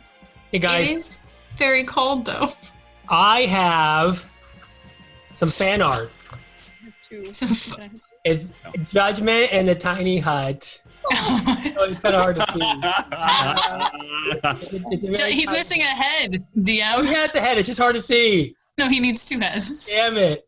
Okay, whatever. Just like, please let it go. That's creativity. It was very good. All right, Bravo. Who's gonna spend money to eat, and who's gonna sleep in the tiny hut? I spend the I'm money. gonna spend the money. Okay, Fenris, Reya, and Anatoly go have a nice warm meal, which invigorates them. You wait in line a little bit. If I get seated again. I'm no longer giant wolf. Sure, good. You enjoy anything you want. A a la carte deliciousness from anywhere in the world.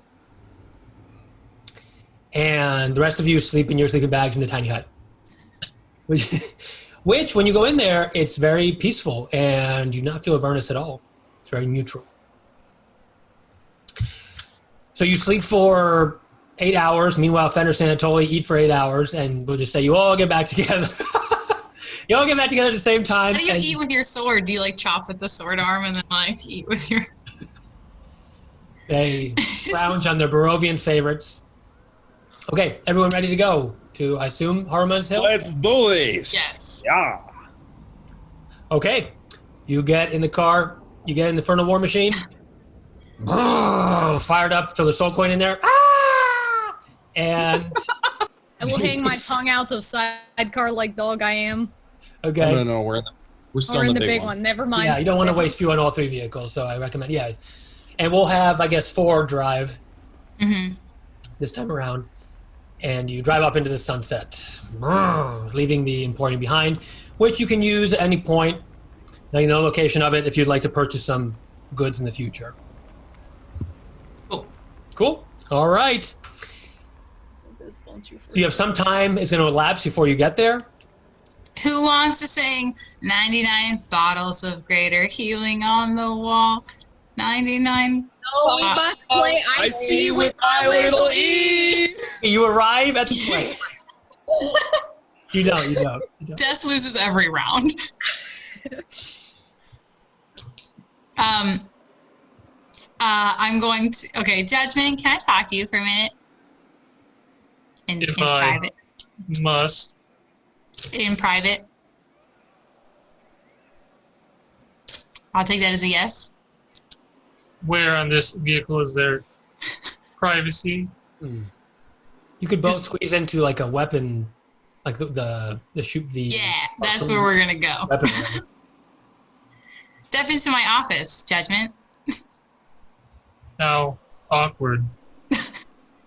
Well, I just had a couple questions for you. Since you're such a, ladies' man, Now I feel uncomfortable because Sovereignty asked me to dinner, but then I was like, oh, we should save our money. So I was like, we should just stay here. And now I feel bad. And I tried to sleep it off for a good 8 hours, but then I still have this weird feeling and I don't really know what to say to her. So option 1 is I don't say anything and pretend like nothing happened. Or option 2 is I apologize, which I'm not very good at. What do you think, Judgment? Can I overhear this conversation and bust in? No. We're in private.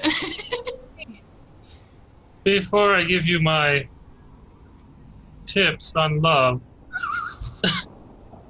I'd like to state that current effects of this hellscape have made her dumb as a bag of rocks, and she might not be as offended as you think. Yo! Yo! Inspiration, judgment, unless you already have 2.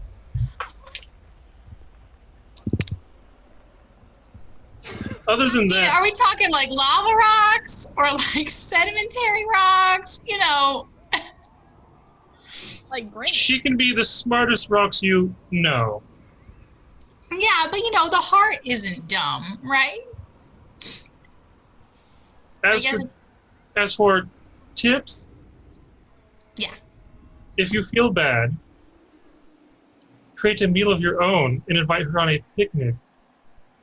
Oh, that's a really good idea. Do you have in all of your many books like a cookbook? I'm afraid not. Oh, it's okay. I bought some pellets.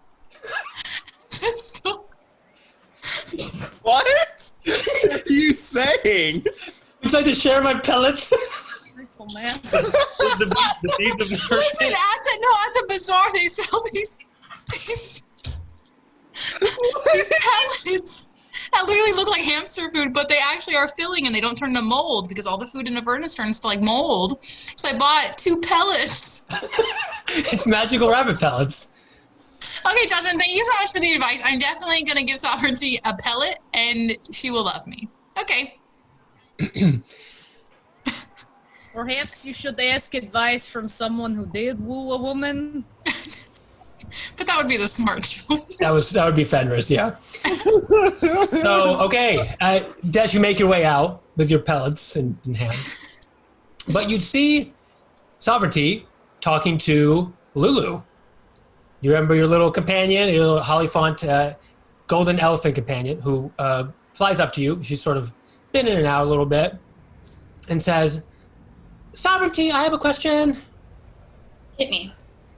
Are you really going to kill Zerio?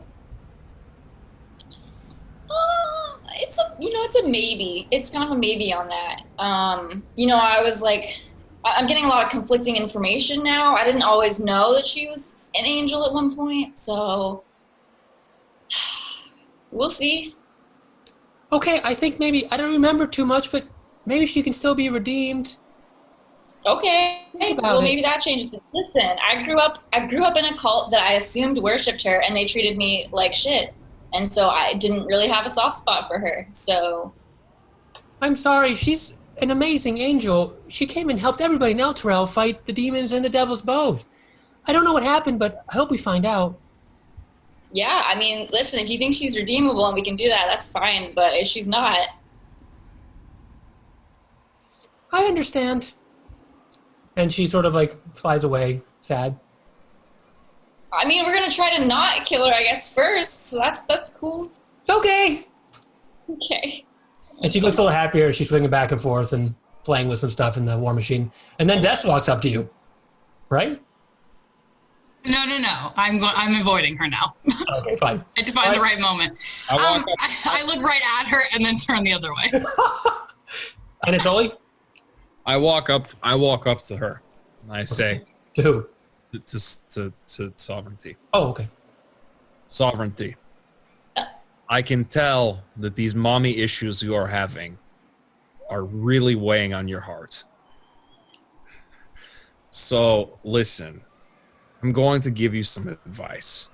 Oh, good. You see that changeling over there, that one.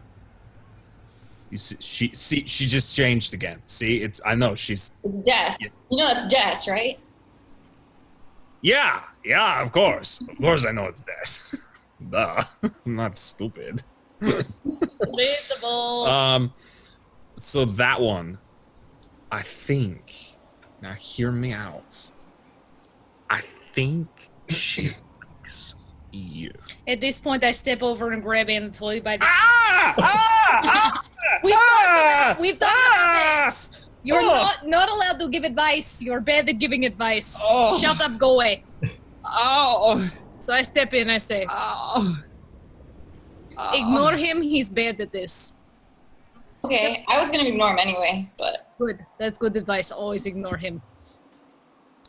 Tell you what, Des. What do you want more than anything right now? Wait, Des? Are you? I'm sorry. I'm sorry, Sovereignty. what do I want? Yes. There's a long list. Well, if I may interject and maybe make some assumption here, I think one of those things on that list is that pretty creature over there. What am I talking about? Okay, I'm sorry. I have to butt in again. That is literally exactly what I was just saying. But you give terrible Like, advice. I literally said the same thing she did, but- and you're just not hearing me. I'm going to tell her how but, to woo. But you don't know understand. how This to is woo. I collapse. You don't know how to woo. You are impressive of strength and of heart. Woo! Show her that. And you may find some of the answers you are looking for. Oh no, I did collapse. I have fully pretended poorly in front of you to faint so that I don't have to have this conversation. Fair enough. The sovereignty faints. And Talking, because I don't know when to shut up. and then Anatoly, maybe you try to help her out, maybe you don't. Anatoly. Who knows? But Fenris, Reya comes up to you and taps your shoulder. Yes, my lord. She doesn't say anything, but she puts out her hand. Like as in open or like closed. Oh, hey, like an open hand, yeah. Fuck you up. I take her hand. You take her hand, okay. She yells up to Four, who's driving the Tormentor, and says, "Stop the car. Stop the car." It keeps saying car, but it's actually not a car. Stop the car. Okay, so the Tormentor grinds to a halt. It looks like Reya had been looking out the window a little bit. What do you? And I'm sorry. I ask her what she sees. I guess. She doesn't. She still doesn't say anything, and leads you. Opens up a hatch and leads you up outside. You follow her? I'm sorry, wait, look at Kyle's cup right now. I do. Jeez. Do you follow her? Yes. I'm sorry.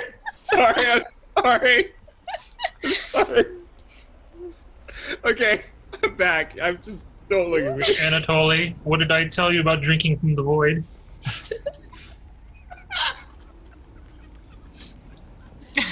He didn't listen to you. Trying to have heartfelt moment with my girlfriend. Okay, I follow her I'll up. be quiet. I follow her up. Okay, you follow her up. The hatch opens. You feel some of the heat of Avernus come in, and you see something which you have not seen before in Avernus. This area you're in is actually quite beautiful. You step out of the war machine, sort of on top of it, and you notice something. Avernus is hell, right? Hmm. But there's also something very hauntingly beautiful about it, especially on like a tranquil day when you're not fighting devils and demons and whatever. As the light of the many fake suns that Avernus has sort of pours gently into this nearby valley. And Reya looks at you, you're still holding her hand, and she says, "It is beautiful, like you, my moon." My sun and stars. I could not imagine anything more beautiful than sitting here enjoying this with you. Her cheeks get a little red, and she puts her head on your shoulders again. Her crimson hair sort of falls around you. And then she holds your hand tight and looks at you like, directly in the eyes. And she says, "Listen, Fenris, I love you. And before we leave, if we have a chance to leave, I don't know if I'll be able to say this ever again, but I have something for you. And she goes into her pocket, and busts out a ring with a diamond on top. A very big diamond, I must say. I am completely speechless. She says, Fenris. I can't speak. She says, will you marry me if we make it out alive? Nothing in this world would give me more honor and more joy. She says, Mamoon, I love you. And she kisses you. I tell her I love her too when I kiss her back. All right. Yay!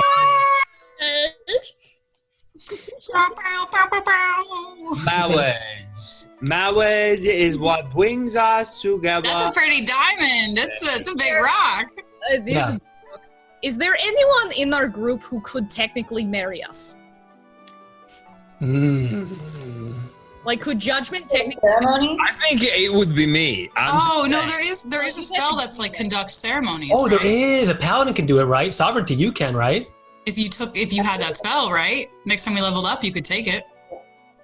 What is it, sovereignty? It's like, yeah, it's a paladin spell. It's like, Ceremony. I gotta figure out if it's something I automatically have or if I need to take it.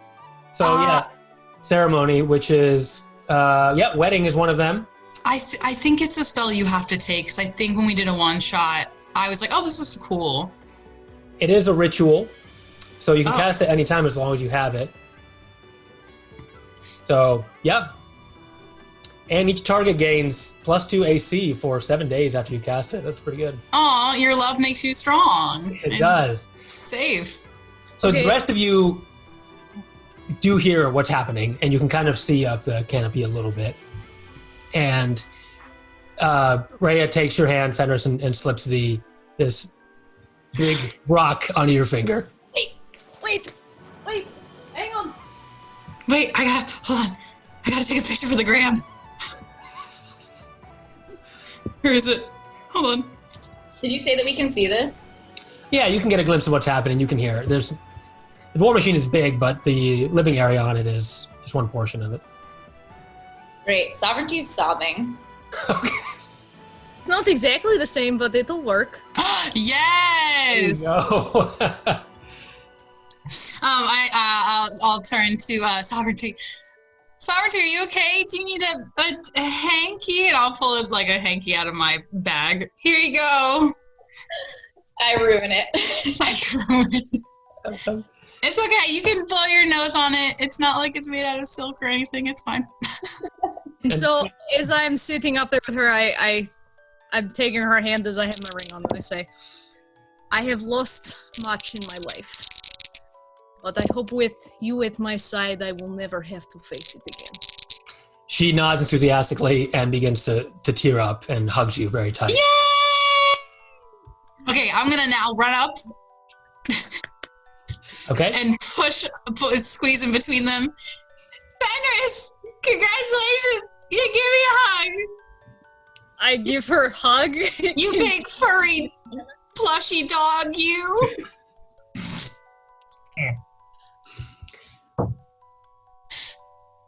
All right. Does the ring have any magical properties? Of course it does, Mr. Neutral Evil. Totally. God, I was gonna say you didn't even congratulate her, and you're like, "What does the ring do, girl?" Yeah, that's in character. Okay, when you equip the ring, Fenris, you do have an effect, which actually similar. I don't know if you were talking about earlier.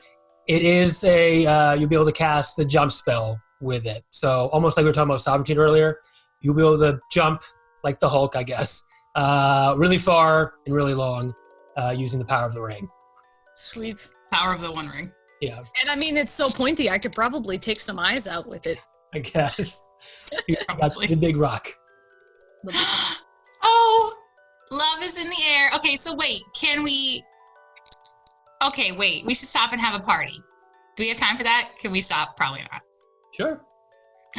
Wait. 4. Park the car. It's already parked. Okay. Well, stop the car. All right. Well, we have to have some parties. Okay, so I'm gonna go down to the big area of the because we probably can't go outside, right? It wouldn't be pleasant for anybody. Yeah, no. Okay, we'll have a party in the Tormentor. Okay.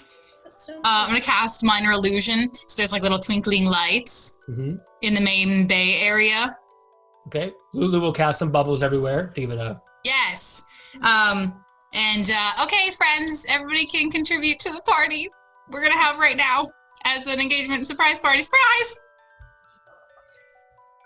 Let's see if I have. All right, you hear some rock music coming out of the speakers.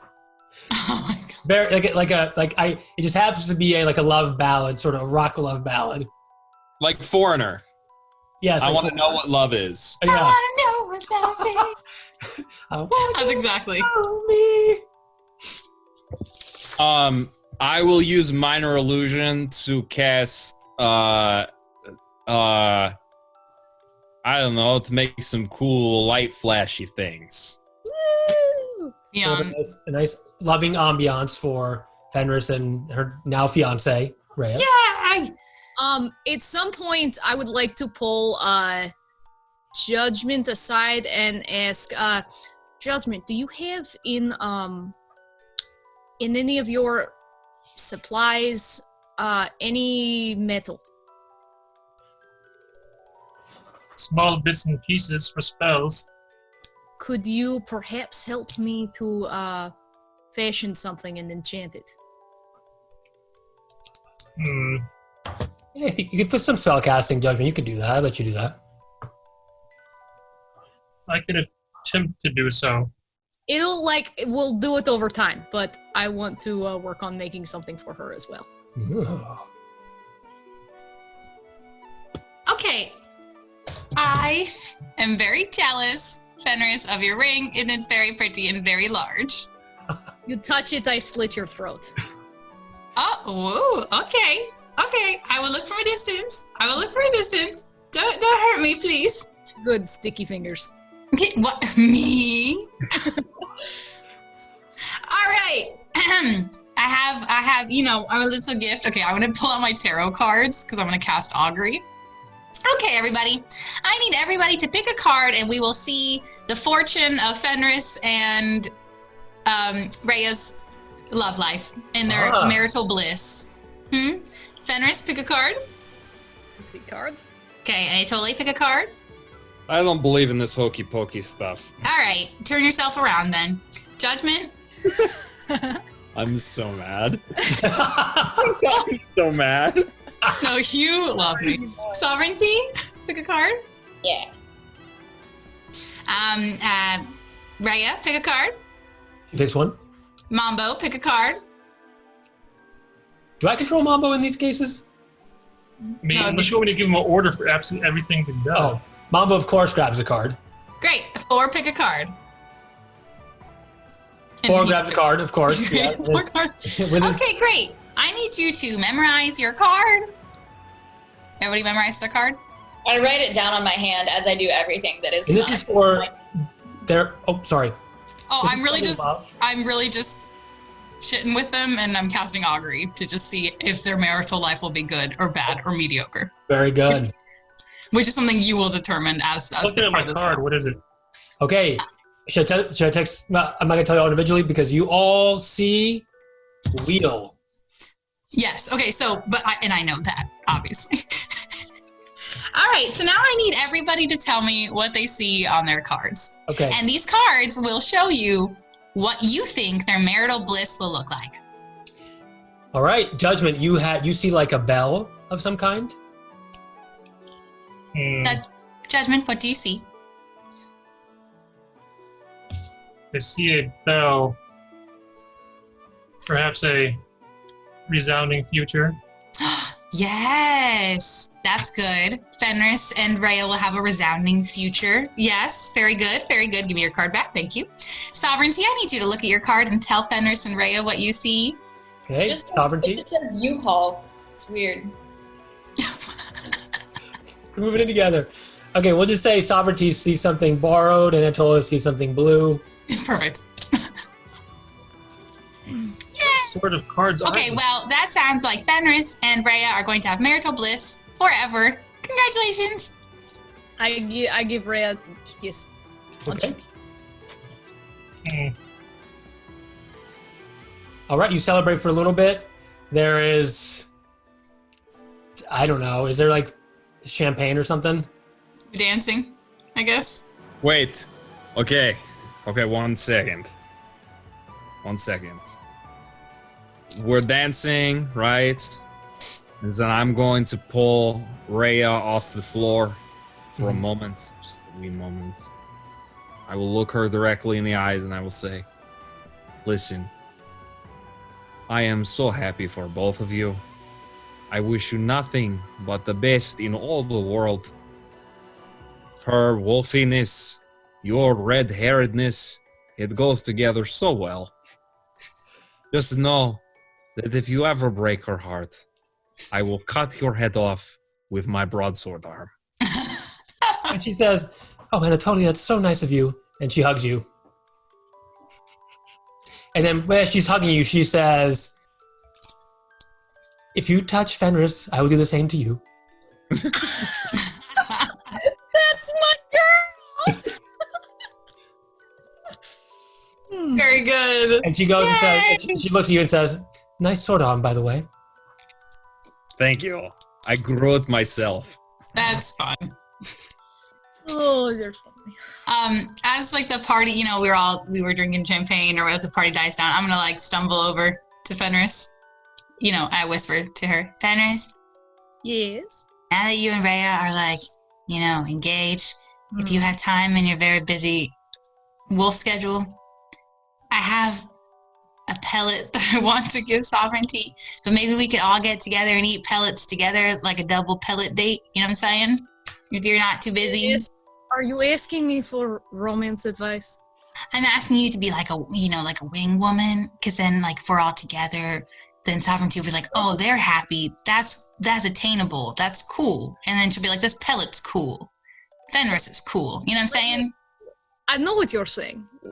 Hear me out on this. I will be your wing woman any day. That's cool. But let me tell you this. I can see from the way she looks at you. In her pupilless eyes, yes. Yes. It is the same look.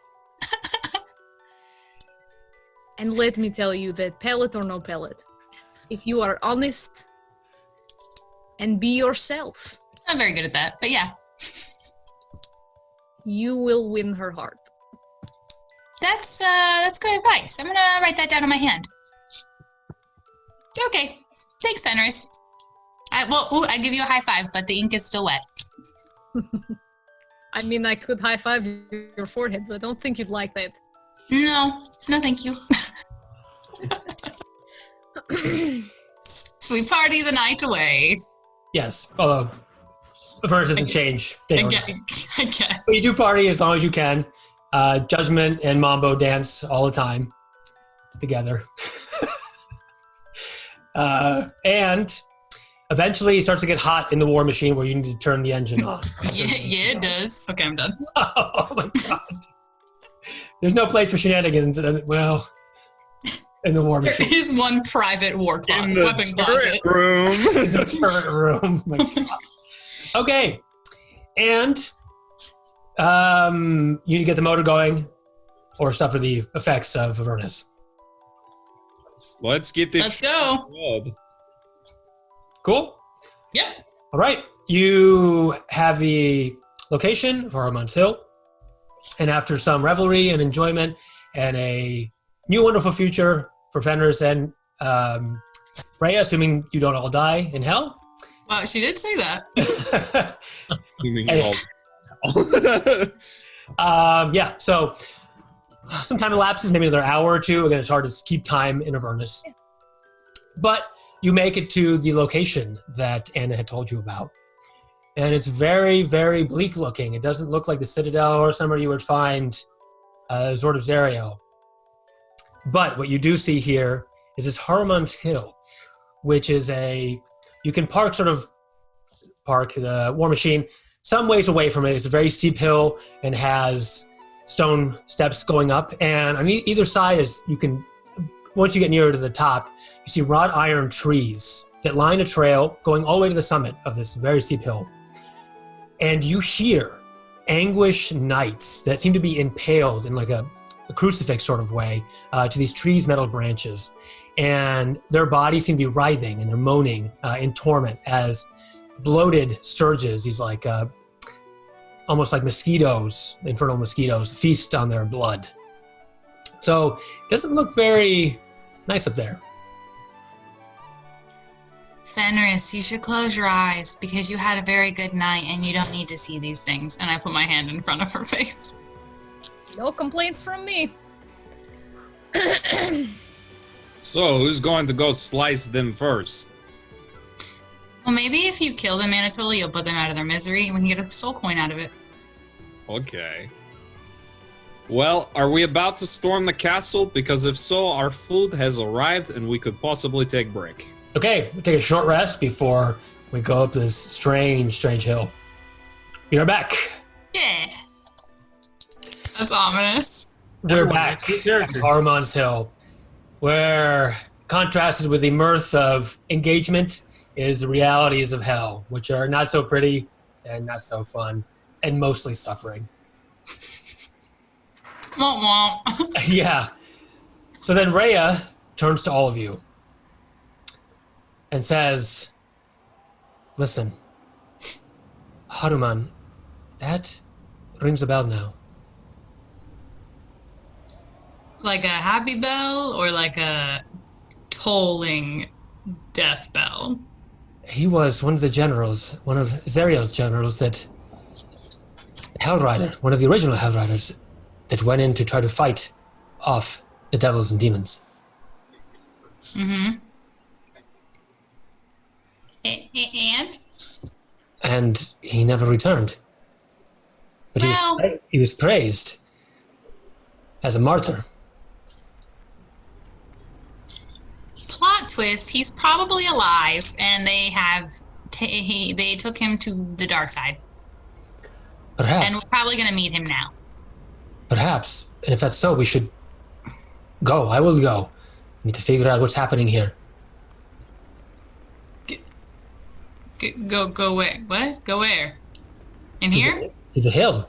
Oh, yeah, that's where we're going. Okay. Right? There are big insect things that are flying on hill, and they look like they would like, I don't know, bugs. They're always flying around me. They like my blood or something. What? That's great, Okay. Anatolian. Happy to hear that. You said there were big insect things. Oh, we're eating the carcasses. Yeah. Yeah, that's True. what I was saying. I don't want to get eaten. Oh. Okay. No. Well, Fenris thought will, you come. Fenris will come with me. You stay here. Shoot. I don't know if we should split up the party. Isn't Oh, that... I was just going to stay. Yeah. No, I wasn't going to help at all. Please, come on, let's go. Let's go. Yeah, aren't we all going? Let's all go. I don't know. I take Reya's hand and say, anywhere you go, I will follow. Okay. My lyrics to my next song. Wherever you go, I will follow you. You there. I know anywhere. That's a good one. How much longer can we spend hit again? No. You're What? breaking up. Sovereignty? Sovereignty? Hello? Yeah. You just super glitched out. Oh. Okay.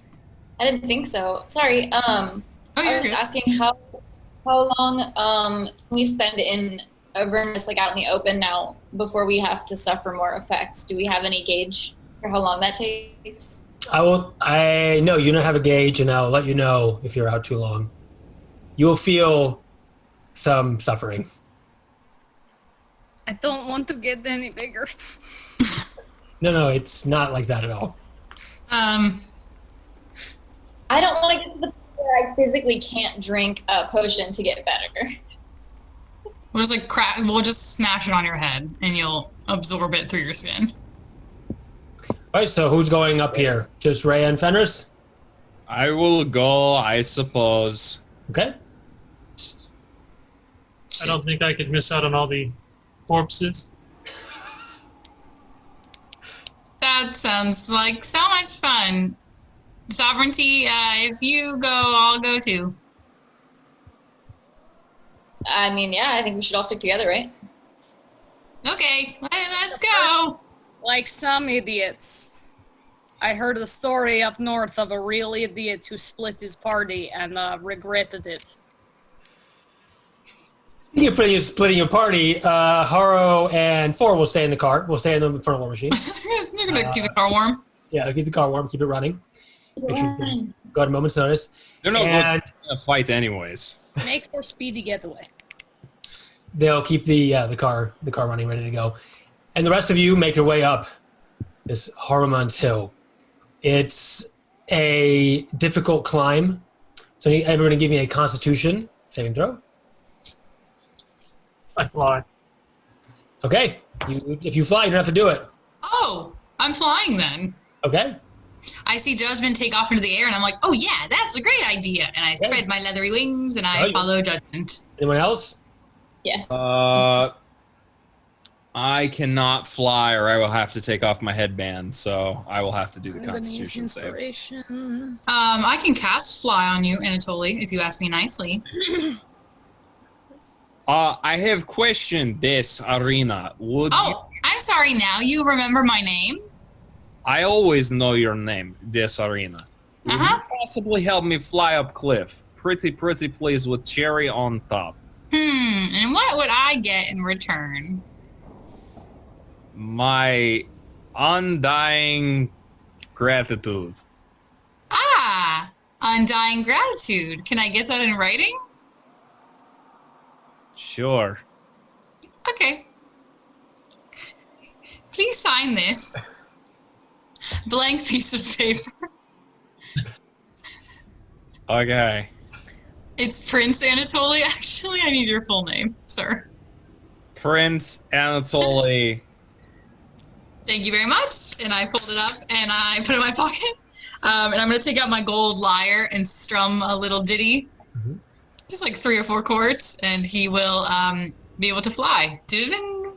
Okay, Anatoly, you are magically infused with the power to take off and land. Fantastic. My Constitution was 18. I used Okay, and Fenris has no problem getting out. So you take to fly. So and Fenris is like, this is fine.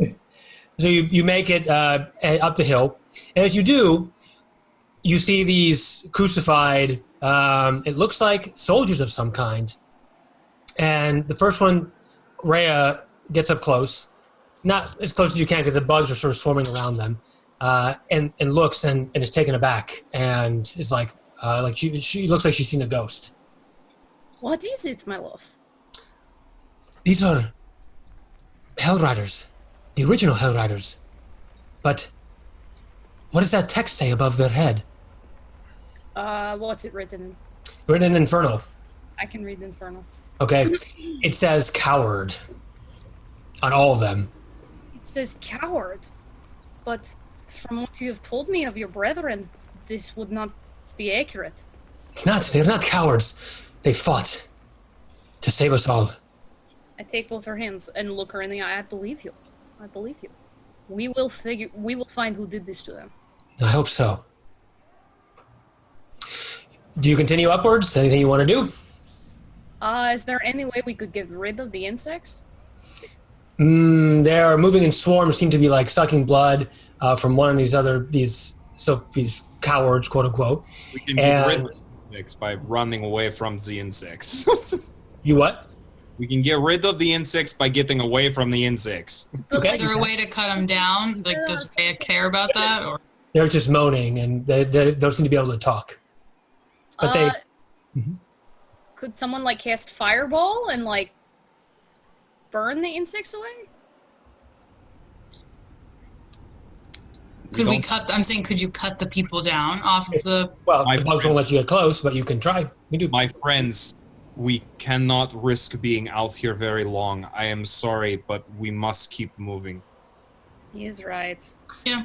You notice at the summit there is a very large sort of iron tree at the very, very top. Okay, let's keep flying. And all these soldiers, same thing, and Reya will tell you that they are wearing the colors of Elturel. Not the current colors of Elturel, but previous one. Mm-hmm. Ye old colors of Elturel. Ye old, thank you. Fenris, that's right. Okay, we'll keep going. Anatoly, inspiration. Sweet.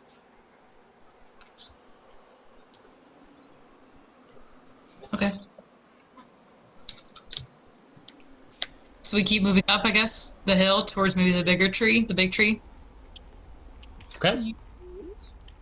All right, you make it basically to the summit. It's a easy flight for most of you, and for the rest, it's a little fatiguing, but you do. And at the top, there is a particular knight that looks at you with bloodshot eyes. And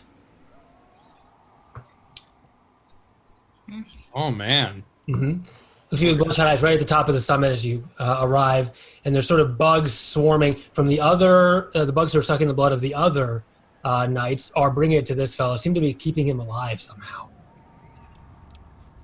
He's sort of twitching there, and he looks at you, but doesn't say anything. I look to Reya. Do you know this man?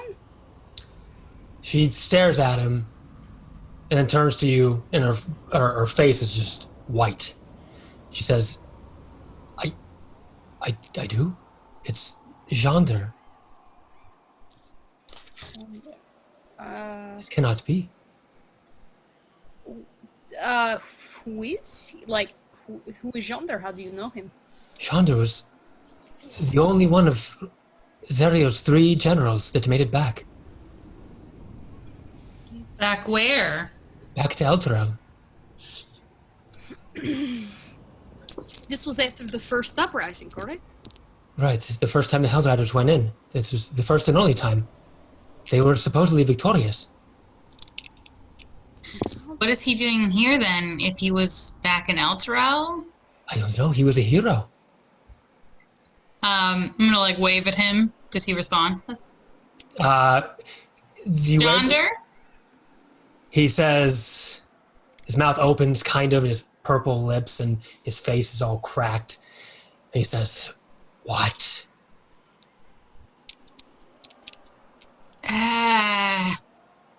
Why are you like this? We're trying to save Elturel. We're looking for Zerial's sword. We've come all the way from Baldur's Gate. We tried to save Elturel once. It ended poorly. Yeah, I can tell that based on your current state. Should we help you down? Yes. But knowing that if I do come down, I can tell you some information. Oh, I was like, please finish that sentence. Okay, big, strong tanks. Sovereignty Fenris, you want to help him down? Anatoly, you want to use your sword arm there to cut him down? I cut the thing holding him up down. Okay, give me an attack roll.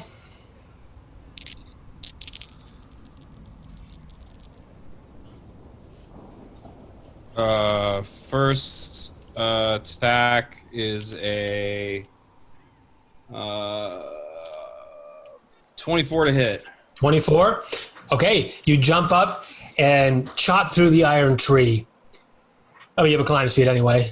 And that immediately releases his Xander, and he falls to the ground as he begins to bleed profusely. Oh no! He's no longer being fed blood by these sturges. He seems to go mad suddenly and shriek around. Can we tell if he's undead? No, yeah, I guess. In a Judgment? way. He's not undead, but he's being kept alive. You know, like think of anybody in hell, Sisyphus or whatever, that they just constantly have to suffer forever. So we're saying that there was a version of him that also appeared in Elturel. Is that what Ray is saying? She's saying that he was lauded a hero when he came back. So he was back. So either he came back here and ended up here, or it was a fake who was up there. I guess. Yes, team. So let's ask him. I imagine we're all kind of around him. Mm-hmm. We were told you returned to Elturel as a hero. How did you find yourself here? That's how the story goes. It was a lie we fabricated. So that wasn't you? Let me guess. Was it a changeling? They're pretty cool, huh? It wasn't me where. Back in Elturel? That was me. And you came back for more? We came back, yes. Because? Came back where? To They Did you Elturel? guys sell your souls or something to have a victory? No, nothing like that. And then you start to see sort of his body begin to sort of disintegrate a little bit, sort of starting from his legs. Oh crap. I'm gonna cast Healing Word on him. Because that won't work. You have released me from the suffering. I am free now. Oh, okay, wait. So then what's going on there? Who kept you trapped here? Nobody kept us trapped here. You chose to suffer eternally? No, we did something terrible. What'd you do? Spit it out. Your time's ticking. Persuasion. As you see more of his body begin to decompose. 23. 23? Okay. Yeah. I have limited time left, and I will tell you what happened. It's not a pretty story. I figured. We attacked, as you know, Avernus. We wanted to save Elturel and save Faerun. Yes. Dario came and trained us for some time, and we were ready. We assaulted Avernus. But when Zariel was good, she trained you, right? Zario was an angel, yes. Okay. Great. Just for clarification. And Carry we on. attacked the fiends straight to the heart. But I am sorry to say that the burden of hell was too much for us mortals to bear. Oh, crap. Perhaps you've seen the effects of it yourself. Yeah, a couple. Yes. We spent some time here, too much time. Many of us went crazy. And we were left no choice but to flee. We left Zario. Oh, okay. And when we did, it was a one-way ticket. The portal behind us was sealed, as was the fates of Zario and the rest of the Hellriders. So, is that when she became evil? We have a personal stock in whether Zariel is good and bad, and the jury is still out. Zario is an angel, but at the same time, he is the ruler of Avernus. Okay. Avernus. Okay, so we're trying to save Elturel because it's being held here by change. So how long did you have before you went bananas? I don't remember exactly, and you see more of his body sort of starting to decompose. I don't have much time. I didn't deserve being free of the suffering, but thank you. Yeah, but how much time did you have before your brain went mush? I don't know. Okay. I will say a Barovian blessing over him and kind of close his eyes. Okay. He says, I don't know what you said, but I do not deserve it. All the praise we received as heroes was a lie. But you could make it up to us if you told us where Zariel's sword is. I don't know, but he can tell you. Who's he? Look above. No. Metaphorically speaking, look above, or literally look above? You hear a roar as a black-clad warrior Oh, God. above a nightmare mount, flying in the air, charges towards you. He says, he screams, "For Zario!" Roll initiative. Oh no. Oh no. Spadudios. And this Jonder, you see almost all his body starting to decompose as he will be leaving Avernus, and the rest of you to fight. Fighting. So you see this other, what looks to be, he's still in dark armor, but it somehow still resembles the other warriors of these Hell Riders. I mean, it's another warrior or another general, perhaps. And next to him, as he charges forward, is a whole swarm of hell wasps. They're bearing down your position. Murder. Oh no. It's like the murder hornets. Yes, it's the murder hornets, basically, yes. All right. Start from at the top here, according to my screen anyway. Des, what is your initiative? 16. All right. Okay, next. Sovereignty, sorry. 4. 4, okay. Judgment. 9. 9, well, waiting for a moment. Anatoly, 13. you want to both take the 13, I assume? Yep. Why, yes. I don't know why you would want that. 13, and then Judgment. Fenris. 11. 11. All right, that's everybody. We got Reya and, of course, Mambo. And Lulu came up with you as well. I was going to say, who's that? It was That's Lulu. Lulu. Yeah, Yeah. she's really fun. And in the name of Zariel, this particular rider charges at all of you. And it's time to do battle.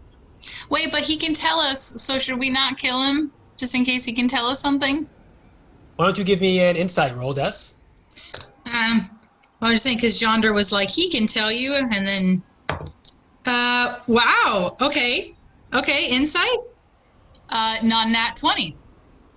A nat 20. No, non-nat 20. Non-nat 20, okay. Non-nat 20. The idea would be that if you, quote unquote, freed this individual, kind of like you just did Jonder, you may have a chance to talk with him. Freeing as in killing him? Or... What do you mean freeing him? We freed him because we took him down from being crucified. So... Right. So, Okay, Des. okay, well, I think if we free him, we can get our information. That's what my tarot cards just told me inside of my pocket. All right, Des. You're up. Yeah, you are first, so the order's going to be Des, Judgment, Anatoly, then this rider, this Hell Rider here, Fenris, and the Wasps, and then Sovereignty. You are the last to go there. So let's see if this works here. I have some... Is that too loud? Little Yeah, a lower. little loud. Here? That's better. Yeah. Lower, even? No, that's good. Good. Okay, so, Des, you're up. You're being approached. All right. All these enemies right now are up in the air. About 60 feet up. Okay, so I'm going to cast, as my bonus action, I'm going to do Mantle of Inspiration. So that means, since it leveled up, basically, I now have 5 people I can select. So Sovereignty, Judgment, Fenris, Anatoly, and I'll do Mambo, get 5 temporary hit points, and you guys can all move.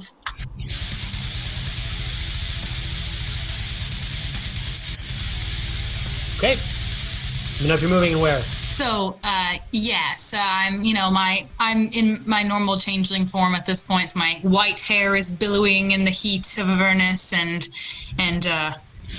that is enough to inspire my counterparts because we don't have much time. Okay. I'm going to move a little closer to the big baddie. Okay, you can move basically right next to him. Maybe a little bit But back. he's above you right now, so... Yeah, maybe like there. Yeah. Sure. All right. Who's next? Whoever got called on? I'll fly. Can I still fly or no? Yeah, I assume. Yeah, I'll fly right up to him. 5, 10, 15, 20, 25, 30. You can get about halfway to him. Okay, cool. Okay. And who else was called? Judgment and Mambo. Okay. All right. I'm gonna fly back a little. Okay. All the way to the back, I assume? No, not like behind this. Got it? I need my meat shield. Haha.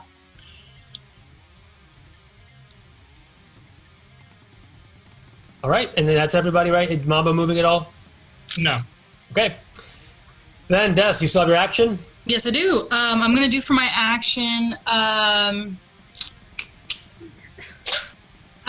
Let's do.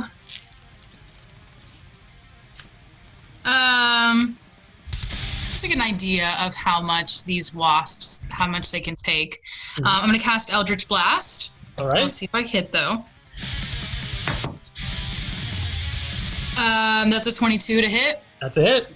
Great. So I'm gonna hit. Let me mark. Sorry, annotate. Stand. Do you have Okay, access? so yeah, this one with the yellow star, that guy. Got it? Yep. Him, I'm gonna hit, and then one next to him.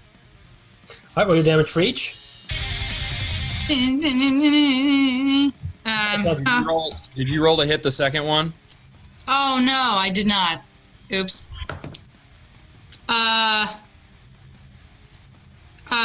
22. Okay, you both are hit as you charge up the Eldritch Blast, which you've turned into your music notes, and they go, woo, they Half. So swing in now the air I'm until they roll impact. 2 d10s plus 5. So, wow, they both landed on 10. That's wild. So they both take 15 points of force damage. All right, they're both down. And they're, like, dead? Yeah. Oh, nice. All right, you shoot the bow and it hits them, and they blow up in a pile of murder hornets. Guts.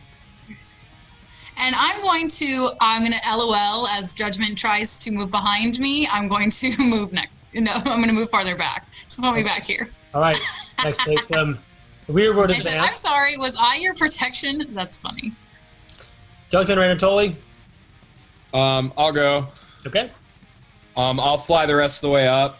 you can do that. And let's see here. I will use my Hexblade Curse as my Right. bonus action. Mhm. And let's see if we He's very heavily armored. yeah, let's see if we hit here.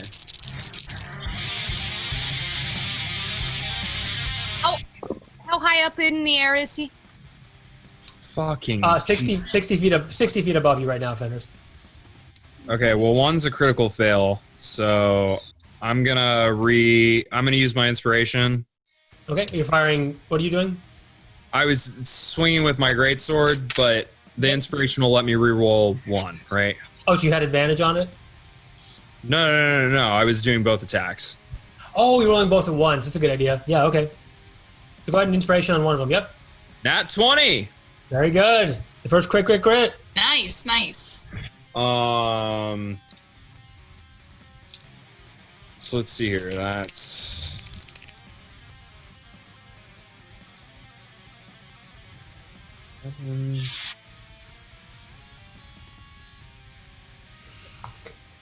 That's 14 points of magical slashing damage, Okay.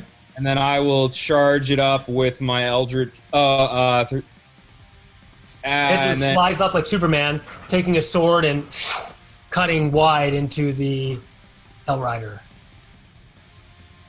I will do my Eldritch Smite with that as well. Okay. So I'm just gonna give you these. I'm gonna give you these because I got to roll 5d8s. So I'm just gonna give you them one at a time. Okay. Sure.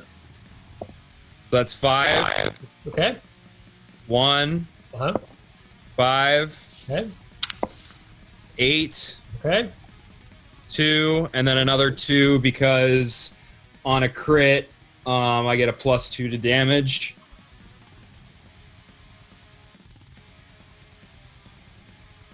Okay. And that will be it.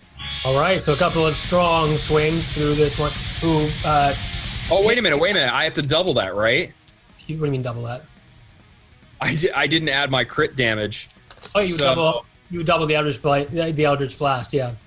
You want me to just double that damage you did, or you want to roll again? Yeah, just double the damage I did. Okay. As explosions of force follow up with Anatoli's attack. All right, Judgment, you're up. All right. Let's see what this does. I'm going to move 3 forward and fly up in the air. All right. Cool. I got you. Go on. All right. Basically, I want to make sure I'm within 30 of the guy on the horse. You are. Well, he's basic. That's fine. Yeah. However high I need to fly up. Yeah. I got you. You got it. You're in range. All right. And then I'm targeting his horse with blight. Okay. Roll the Make big sure die. it comes down to play with everybody. It's just the Constitution saving throw, right? Yep. Okay, I know it does a lot of damage. Okay, you do the full amount of damage. Nice. There's a problem, I think, Judgment. Is the horse undead? The horse... No, it's a fiend. You're right. No, you're good. Yeah, sorry. Yeah. I didn't think so. It's not. I was getting my nightmares confused.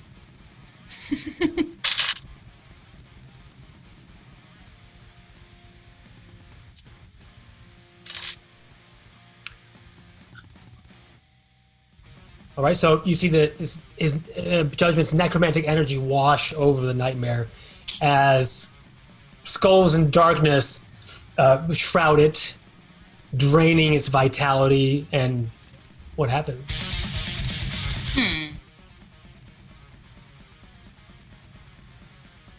8d8 necrotic damage.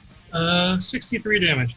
63 damage. Wait, to the mount. To the mount? Yep. No. So you see the nightmare being encompassed in this, and Oh my god! yeah, it takes away most of its vitality. It's barely hanging on. So the horse, not the guy. Oh, It's sorry. a nightmare mount. Yeah, it's a giant flaming horse, basically. Is it any closer to us? No, it doesn't move, but its mount here is very wounded. If you Wow. follow up- What? Aim for the mount to knock it out of the sky, everyone. Exactly. My bonus action is Mambo. Get that withered husk out of the sky. Oh my god, Judgment, that's He gets epic. his gun out and aims for the... Damn. Go ahead. All right, Mambo rolls a 14 to hit. And the nightmare, that does hit. So roll damage. Dr. DM, one quick question. Sorry. The murder hornets, are they, how far in the air are they? Are they also the 60 feet? No, they're about 30 feet. They're about 30 feet. Okay, Yeah. thank you. Yep, I should have clarified that.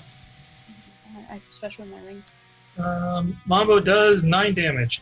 9 damage.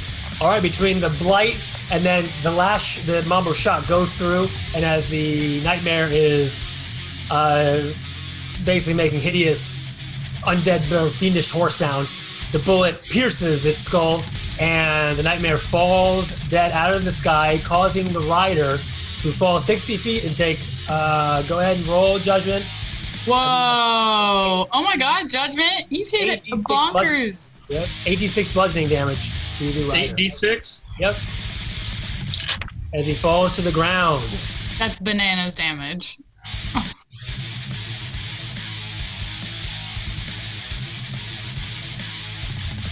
And the nightmare falls. 28. Dead. Okay. 28 points of damage plus the damage that Anatoly did already.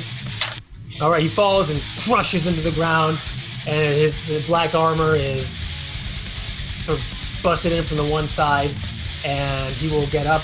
You're done, right, Judgment? Yeah. Yeah, because it is his turn. And Wow. and it's you get attack of opportunity as he falls down. Get him. Judgment, I'm very impressed.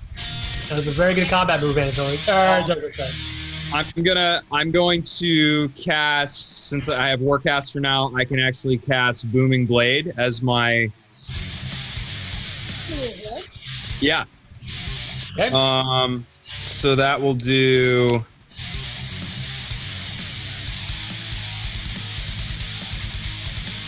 It's a whole sequence of moves.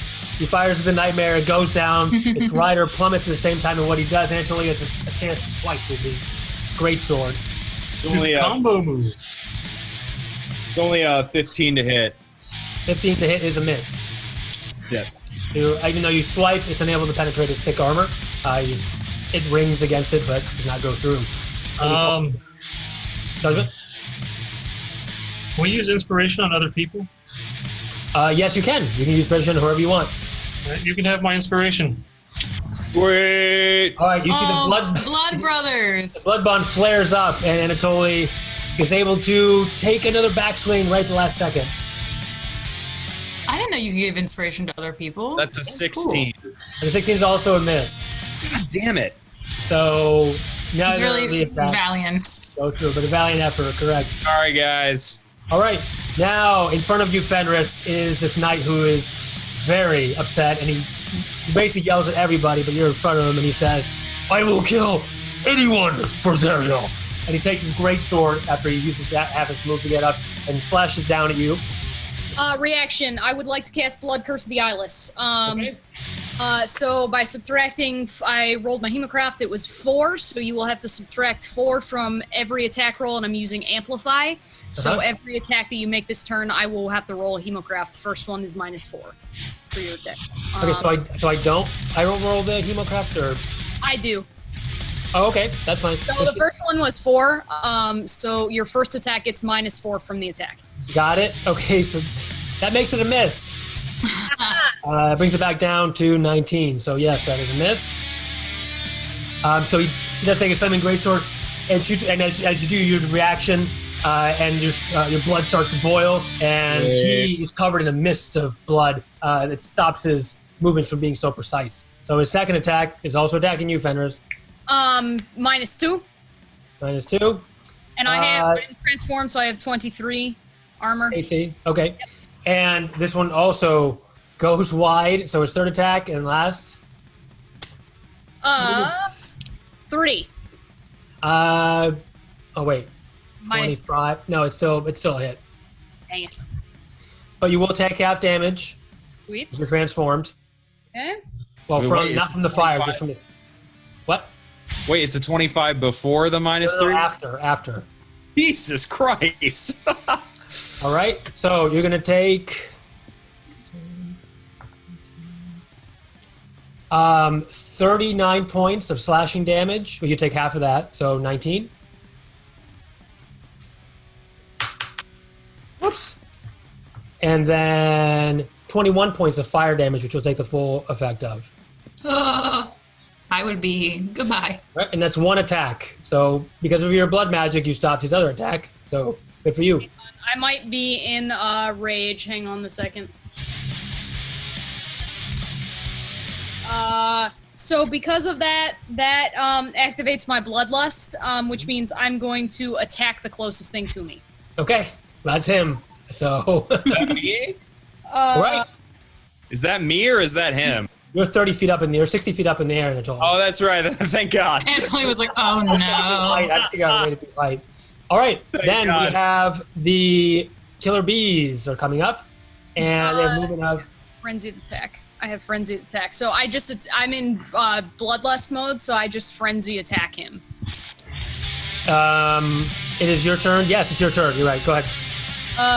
But does this count as my attack turn or just a? I think it's the turn after. I thought it was the turn after.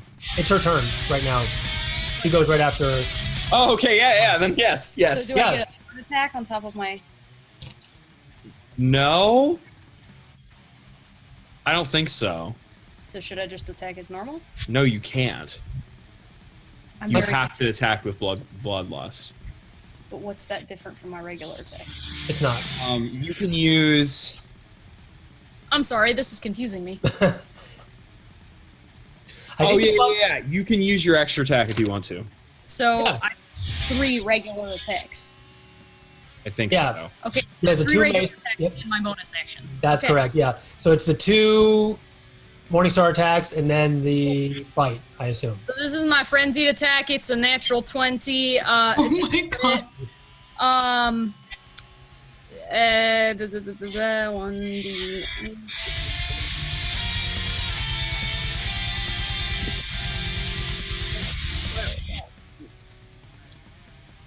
20. All right? As Fenris roars, enhancing her power. 28, What's up? 28 the damage. 28 damage? Yep. Plus, well, Did you add the extra 1d6 from your size? 40. Yep. It'd be 48 because you don't add the. Do you add the modifier? You double the dice, that's all.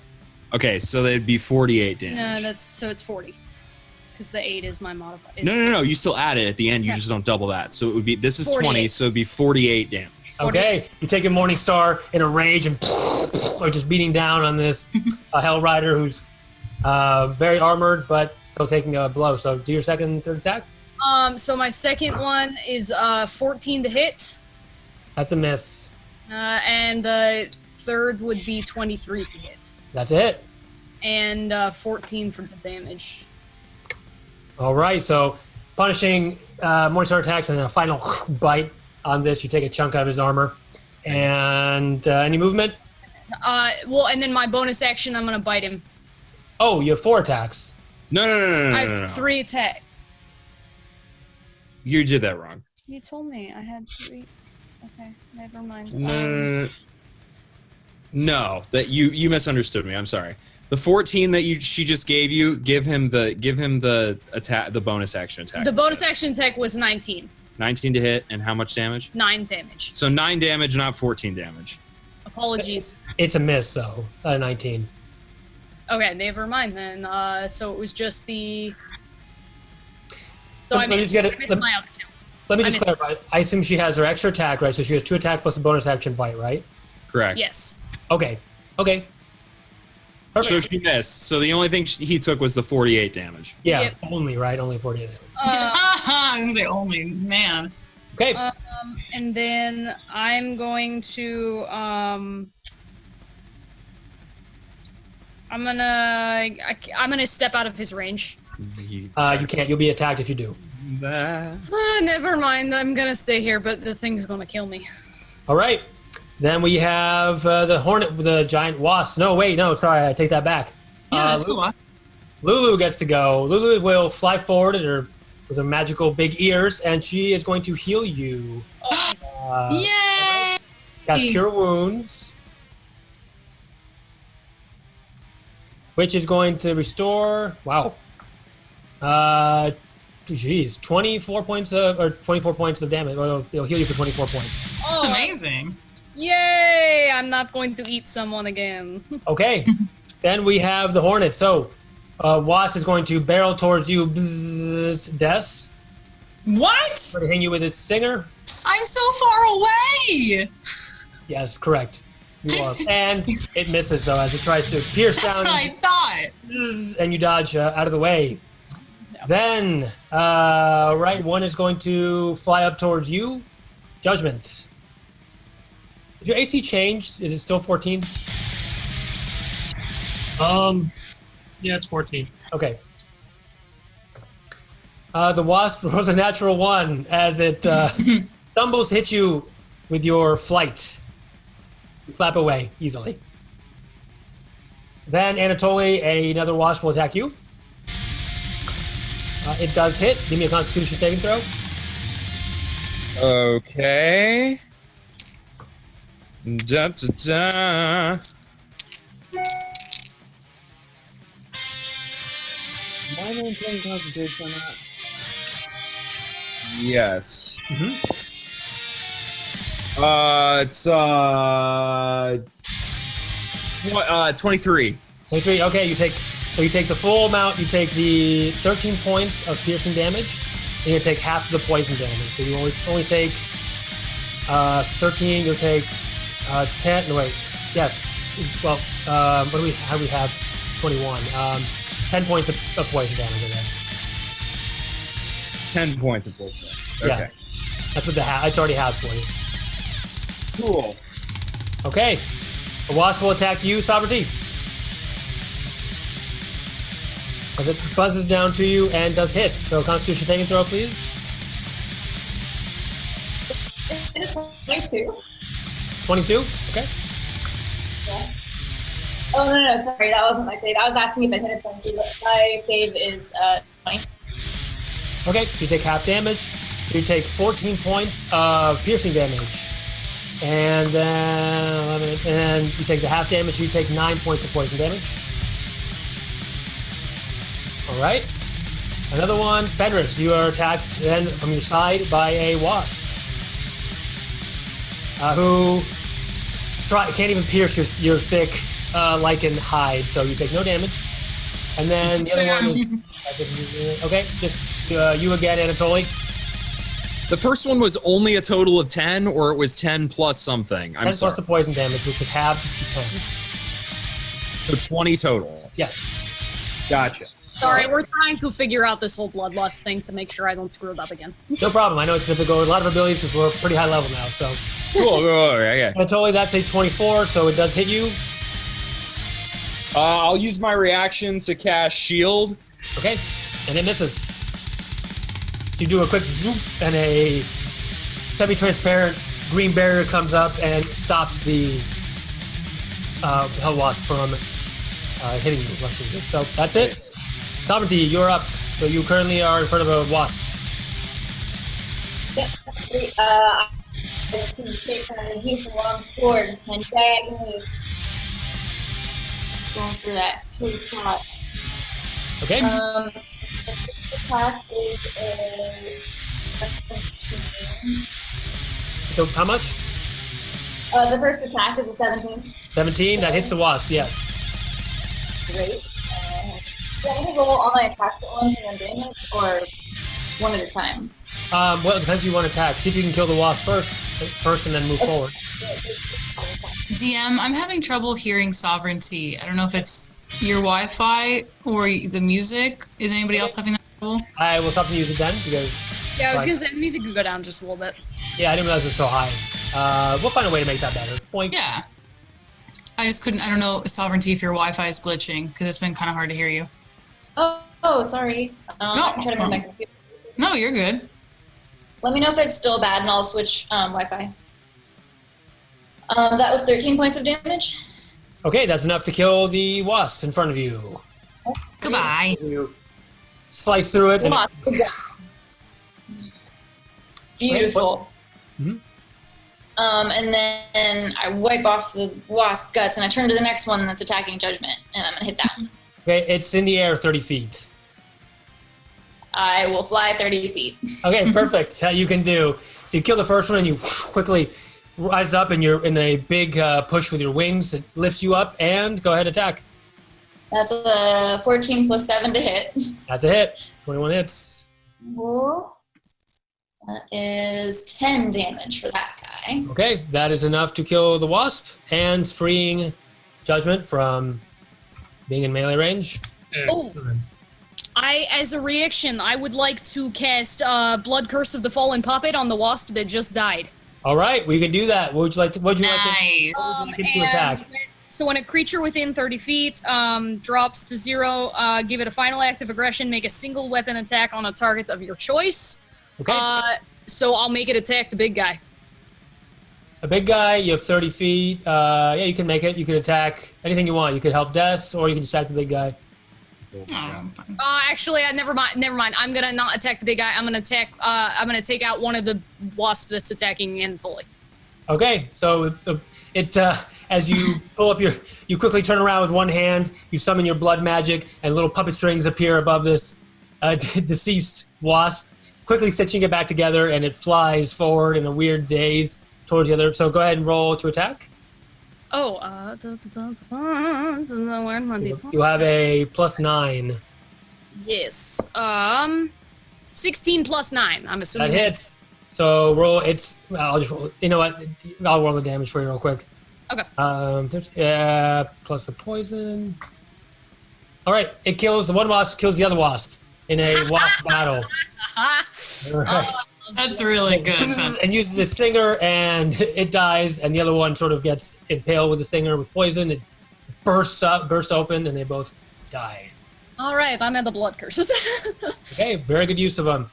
And we have Reya, who is going to move forward and give you the help action, Fenris. Yay! Good. Nice. So now back at the top, Des.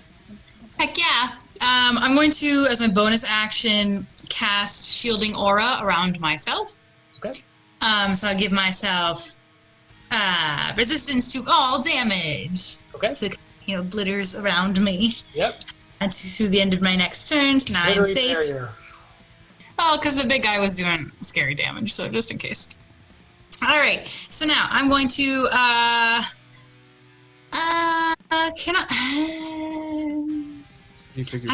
far is, okay, wait, hold on, 5, 10, 15. So it's 24, so it just means I get... Oh, yes. Okay, so I think what I'm going to do is, because it's perfect, a range of 60, I'm going to cast Shatter literally right on top of the big guy's head. Okay, you'll roll a disadvantage Oh, I would? Why? because you're in a melee range with a enemy. When you try to cast a spell or range Oh, no, I should have killed him first. Lame. Okay, never mind. I'm not going to do that. I'm gonna do Eldritch Blast again then. Okay, against who? Against the little wasp in front of me. I think it's still a disadvantage because you cast a spell or range attack at melee range. I'm going to take out my long sword. Okay. I'm not saying you can't fire. I'm just letting you know that mechanically you have to roll a disadvantage. Could I use inspiration? How does that work? That would make it a normal. So you just roll one die. Okay, I'll try that then. So I have my lucky stuff too. So okay, yeah, I'll use my inspiration. I'm gonna roll to see if I hit with my Eldritch Blast. I'm gonna hit the little wasp in front of me. Okay. It's a 17. That's it. That's a hit. Yep. Great. So I'm gonna get this guy in front of me, and now he's gonna get 13 points of force damage. All right, you explode him in front of you. The wasp is basically like right in your face, and just put up your hand and fire off the force energy that Amazing. shatters the insect. So then what I'm going to do, so wait, what is the range for, Eldritch Blast is a range of 120, so I can reach from where I'm at. That's amazing. So my second blast is going to go over the heads of Sovereignty and Judgment. Pew! And it's going to hit the one to Fenris's left. Okay. Below the feet. Huh? We're up in the air. Oh, below your feet. It's right. It's going to go below your, it's going to whiz past you then. 3D combat. You're gonna float on top of some extra blasts. So that's a 19 to hit. That's a hit. Perfect. And he's gonna take that's lame. He's gonna take 6 points of force damage. Sadly, he lives, so you hit him. The force blast explodes, and obviously force damage, and rips through some of his armor, or his whatever I forget the insects have, the exoskeleton or whatever, and some of his wings. But no, he does not die. Would it help, Fenris, if I pushed him away from you? Because then he might not be. Would you get an attack of opportunity if I pushed him with Eldritch Blast? No. Probably not. I mean, you can push him away, but... No, but it would just make your life harder, probably. Yeah. Okay. Ha ha. It's hard for the wasps to hit me because I have a very strong... Yeah, that's true. Okay. That's true. I think that's my whole turn. All right. Des, and then Judgment, Anatoly. Okay, so I am going to... okay, so I will fly... Oh, wait, sorry. I'm still blessed, so I haven't been adding my extra D4 to when I'm attacking. Is that for damage or just attacking? Attack. Oh. Okay, never mind then. Okay. Okay, so will I get attack of opportunity if I try to attack the knight? Yep. Well, if you attack it from range, like using Eldritch Blast, no. So I gotta attack the little mosquito. So I'll use my first attack to try to hit the mosquito, Okay. the murder hornet. All right. You get your sword arm ready, and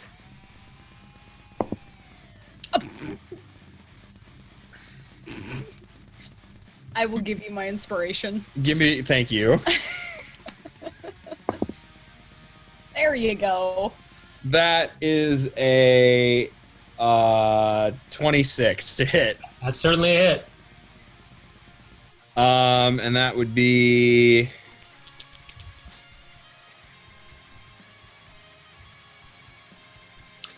And Judgment, you're up next.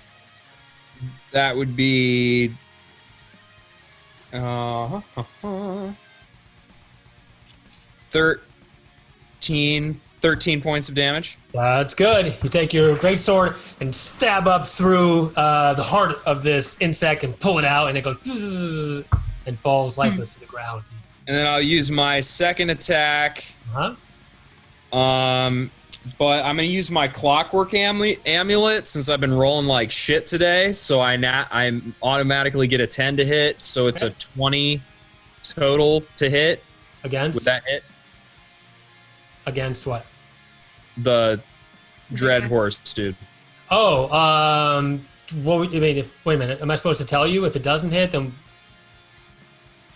Well, I'm asking, does it hit? If it doesn't hit, I used it. If it doesn't hit. oh, Try I it. see what you're saying. Okay, it's not a hit. No. Okay, so 20 does not hit. So then I miss on my second attack. Okay.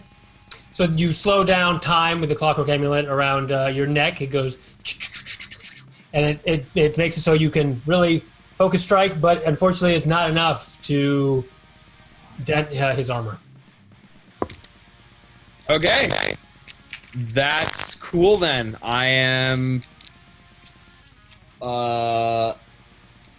done, I believe. Okay. You were one shy.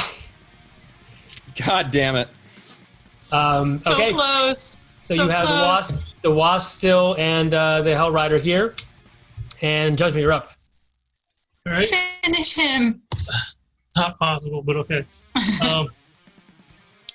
Well, technically.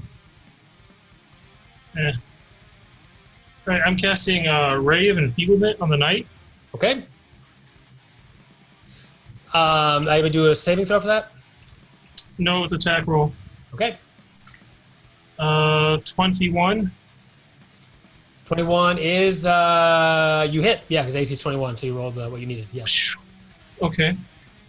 All right. You know the secret. All right. So he now only deals half damage with all attacks that are based on strength. Yeah, so all his greatsword attacks do half damage. So And then basically, he can make a Constitution saving throw at the end of each of his turns to remove this. that's really going to hurt him. So Judgment gets out using his necrotic power, gets out one finger, and a black beam of negative energy springs forward and surrounds this this Hell Knight in like a rings of black energy, and his half damage. That's insane. That's amazing. Okay. All right. And then my bonus action, Mambo, take care of that last bug. I tried, Mambo. I call off from the distance. All right. Mambo rolls a 12 to hit. That's a hit. All right. And he does 13 damage. And Mambo takes out another one. Another one He's bites the gone, dust. and the Hell Wasp is down. So these mini Hell Wasps.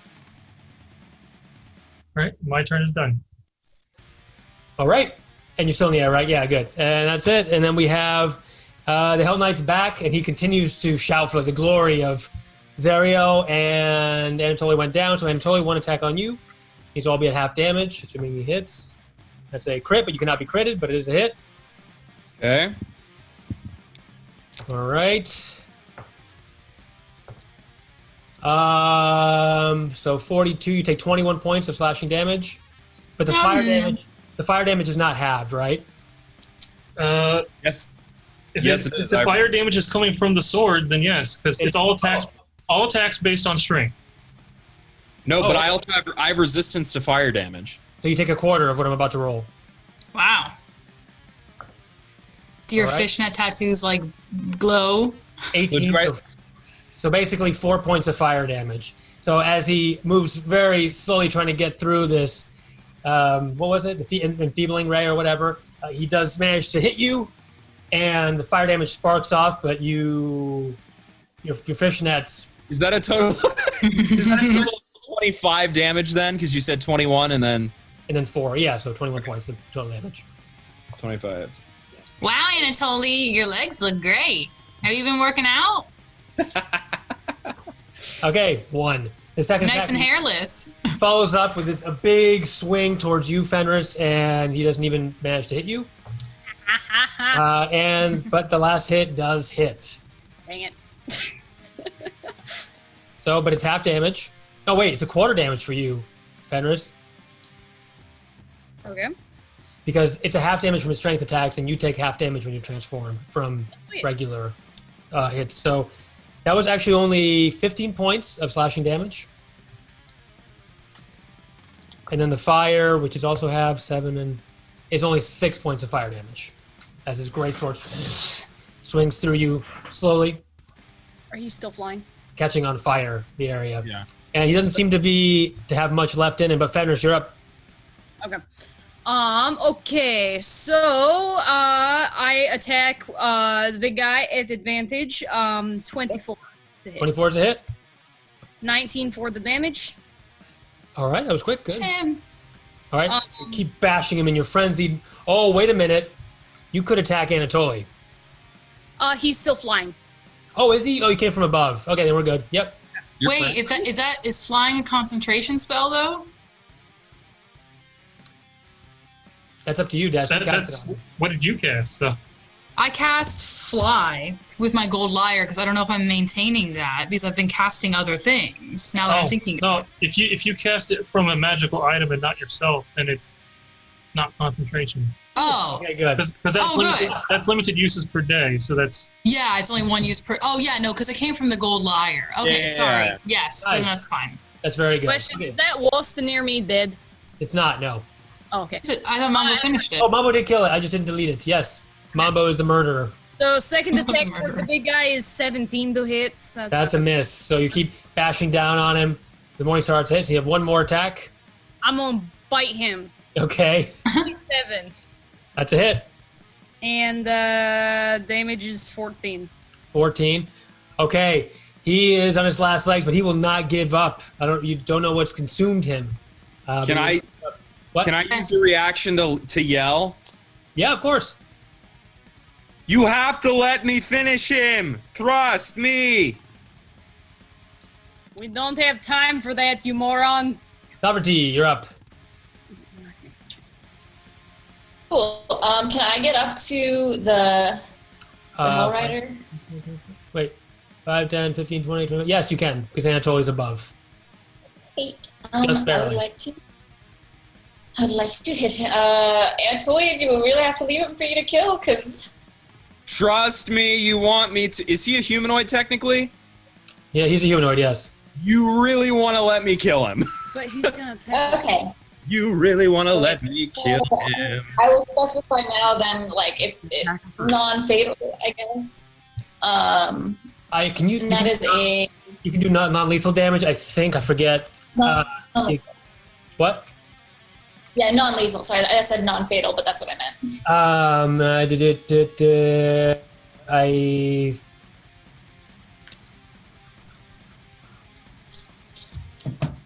not sure how we can do non-lethal damage. I don't remember exactly.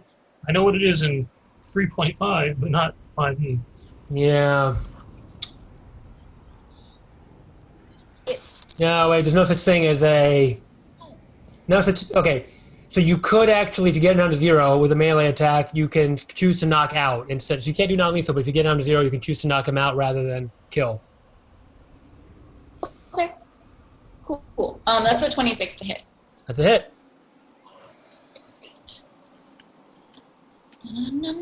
6, 7, 8, 9, 13 points of sword damage. All right, and then was anything attached to that? Radiant? That's anything like a like 1d. Sorry. Oh yeah. I would like to smite him divinely. So I'm gonna add another 2d8 Sure. to that roll. So I'm confused. Then, are you not actually hurting him though? He's doing okay, so I think there's a rule, I'm pretty certain there's a rule here what I'm seeing. For non-lethal to incapacitated foe, when you deal a killing blow, you can choose to knock out with a melee attack instead of killing. Oh, okay. Yeah. Cool. So that's 9 points. Oh, sorry. Hang on. Sorry, 9 points of radiant. Okay, you come down, I assume you're using a longsword? Yeah. Okay, you fly forward and slash at him with one single hit that's imbued with radiant power and knock him out. So you hit him with your hilt and he falls to the ground, unconscious. Ending. Hey, does anybody want to hear a joke that I had prepped for my next turn? You guys want to hear the joke I was going to tell? Because it's really opportune right now. Go for it. Okay, ready? Hold on. I need to prepare. Give me 2 seconds. Okay. What did the horse say when it fell? No one? Nay. No one? Boo. Help! I've fallen and I can't giddy up. Boo. All right, that's the premier bard of the group. Thank you, thank you. I'll be here until my brain turns to mush. Okay, and you, with the last blow, Haruman, this We figured it was him. falls to the ground, yes. Yeah, so, what are you doing? As you do that, it looks like you can turn around and see that the other individual is already gone. Like you see the remainder of whatever is disintegrating is already sort of blowing in the Avernian wind. And immediately the same thing starts happening to this person as well. You see from the bottom no. up. Okay. What do you want to do, Anatoly?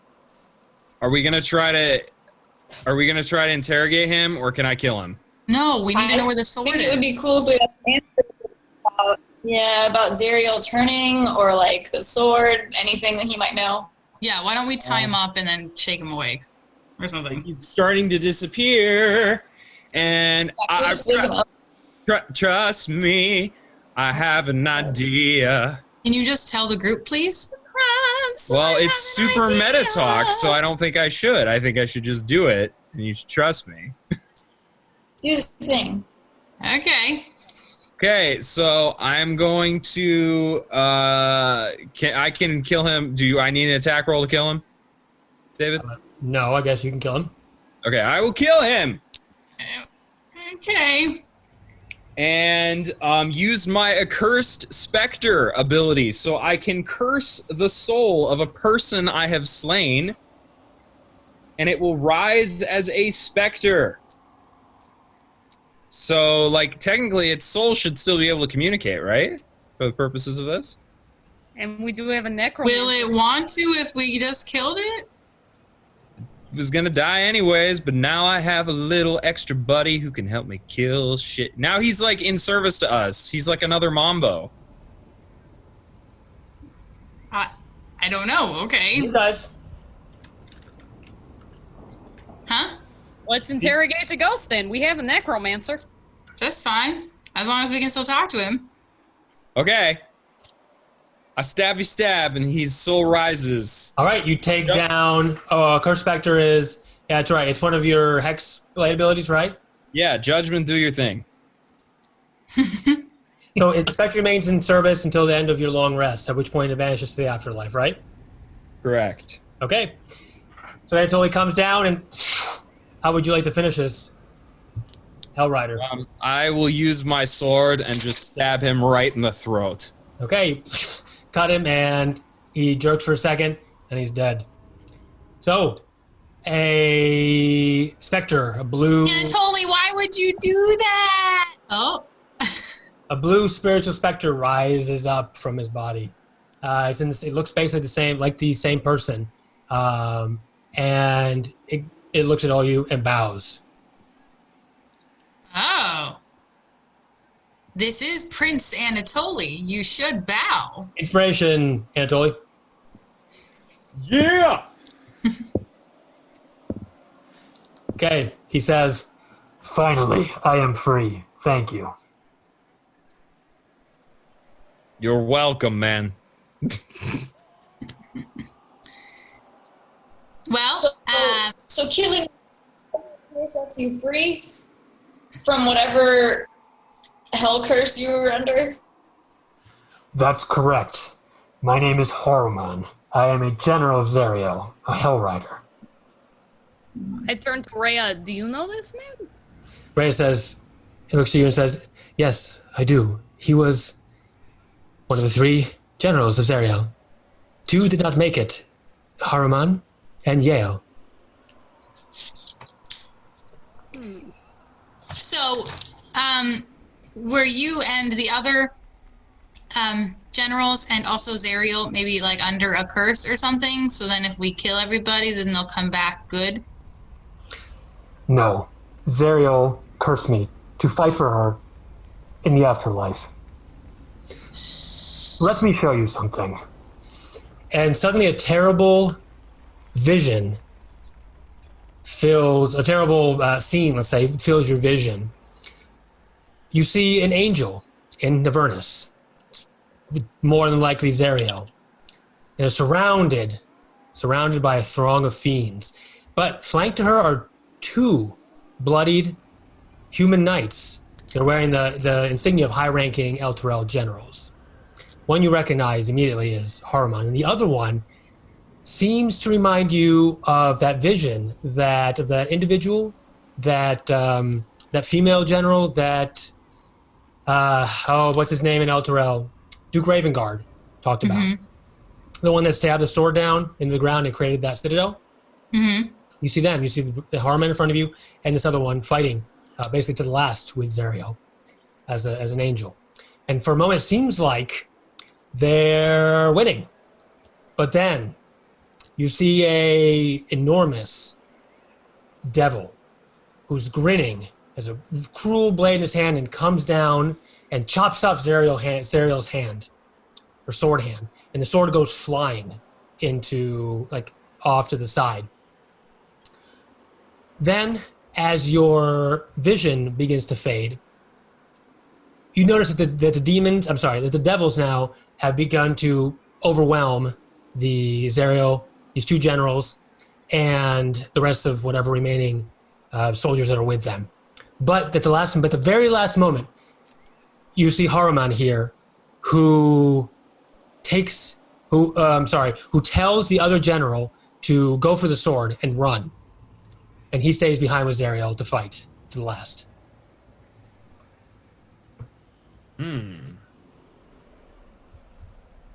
So that other general knows where the sword is and is keeping it hidden? General Yale is with the sword. I don't know if she's alive or dead.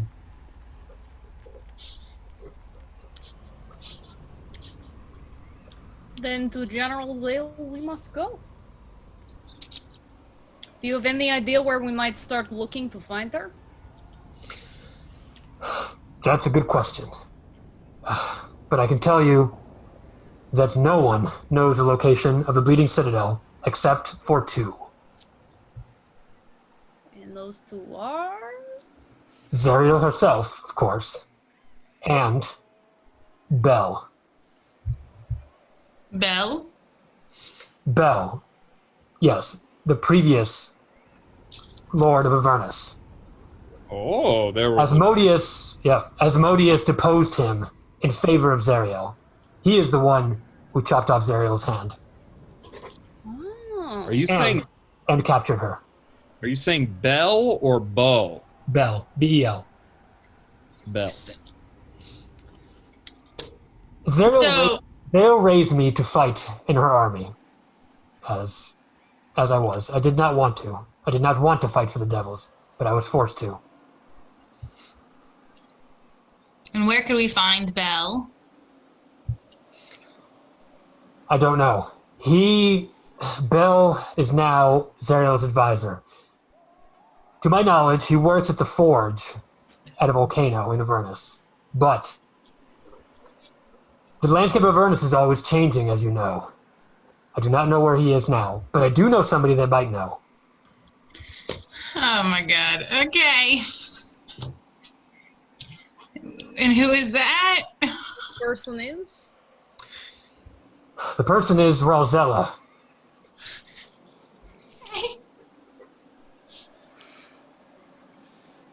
I need the Spark Notes version of what you're trying to tell us. So now we have to go to talk to Rosella, who will tell us where Bella is, who will tell us where General Yale is. There's no shortcuts? There's no shortcuts in hell.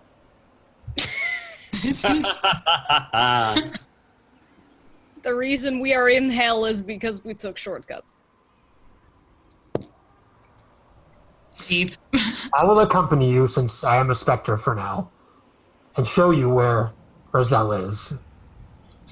How Well, long then does that last, Anatoly? Until long rest, so Oh, yeah. well, then we better get our butts to the tank before we all start growing second heads. What happened to Jonder? He's dead. He Sort of He- turned to ash. yeah, but he's peaceful now. He was released. Rip. Rip. Let's move down. Let's do what Fenris said and move back. You can see our sweet ride. But also, is Ariel bad? Just like, throwing it out there. We're just collecting samples, doing a general poll. Zariel was focused on destroying the hordes of the demons and devils both. Something that no god in Celestia would ever do. They would never help mortals. They believe that the cycles of good and evil come and go throughout the millennia, and that they will work themselves out. Zariel took that into her own hands. Okay. We will continue conducting our research. Is Zariel good or evil? I asked myself that question as well. Interesting. Okay. At least we are not the only ones asking ourselves that question. Yeah, because we're not really getting clear answers, are we? But it's a good thing he will now be around with us for a while. See, sometimes you need to trust me this.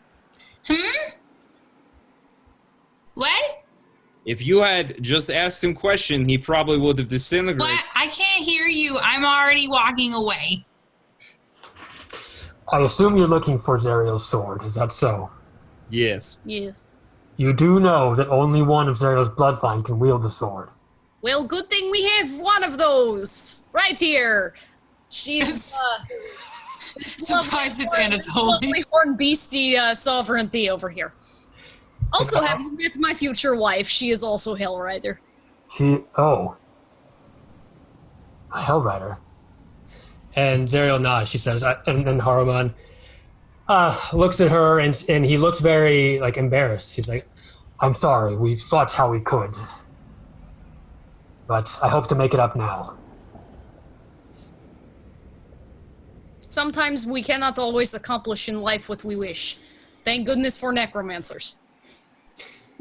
Haruman nods, and he says, I will be at your service. I don't know if I can help very much, but I will do what I can. Alrighty, I would like to get back in the tank before I start melting. Okay, you do feel some some Flying issues, away. some stuff from Avernus coming down on you. If you don't get back there soon, I will make you start rolling. So Okay, we're gonna fly. I'm going. Flying! I'm gonna you all shoot. head back. No, I'm gonna pick Reya up in my giant wolf arms and start. You all head back to the Tormentor. Yeah. Tormentor. Any final questions for Haruman before we pause for this episode? I don't think so. I don't think so. Oh, who's Rosella, I guess, that we're looking for next time? So we're mentally prepped of who they are. She's somebody with information, but she is currently trapped. Okay, you left that out before, so we have to save her, don't we? Everything in Avernus is a deal. Okay, it's a trap. It's a trap. It's a trap. All right. Well, you rescued, I guess, Haruman, or was they able to make him help you and talk to you? Sovereignty, judgment. You guys are gonna be quiet. Any questions on your end, or Anatoly? I don't have any questions for him, but I have something to do before we go back. Okay. All right. So looking around this hill, it's like covered in corpses, right? Yeah, there's other corpses right now. All the surges that were basically taking blood from these other Hell Riders and feeding it to Jandra, who was basically suffering forever, but you freed him. They are all now disintegrating. I mean, like human corpses. Yeah. I mean, those Hell Knights, they're not still alive, right? No. They're just all cowards. Well, they get another chance because I'm casting Animate Dead. Okay. How many of them? 2. 2? Okay. So as you go down the hill, you unleash your necromantic power, and the Knights of Elturel, get up strangely out of their crucified spot, basically, as they're impaled with an iron tree, and jump down and sort of lumber over to you. Yes. Rise and be counted. Ooh, maybe we'll find out more about that soon. Any last words? Friend, slashers? No, I think we're good. Okay. Are you ready to yield a sword? Remember to smite that like button. Subscribe. Ring the notification bell. Yep. Follow us on Instagram. Comment down below. Hey, everybody. Do everything. Thank you for watching. We really appreciate it. And that's something I should say, I think, at the top. So, all right. Peace.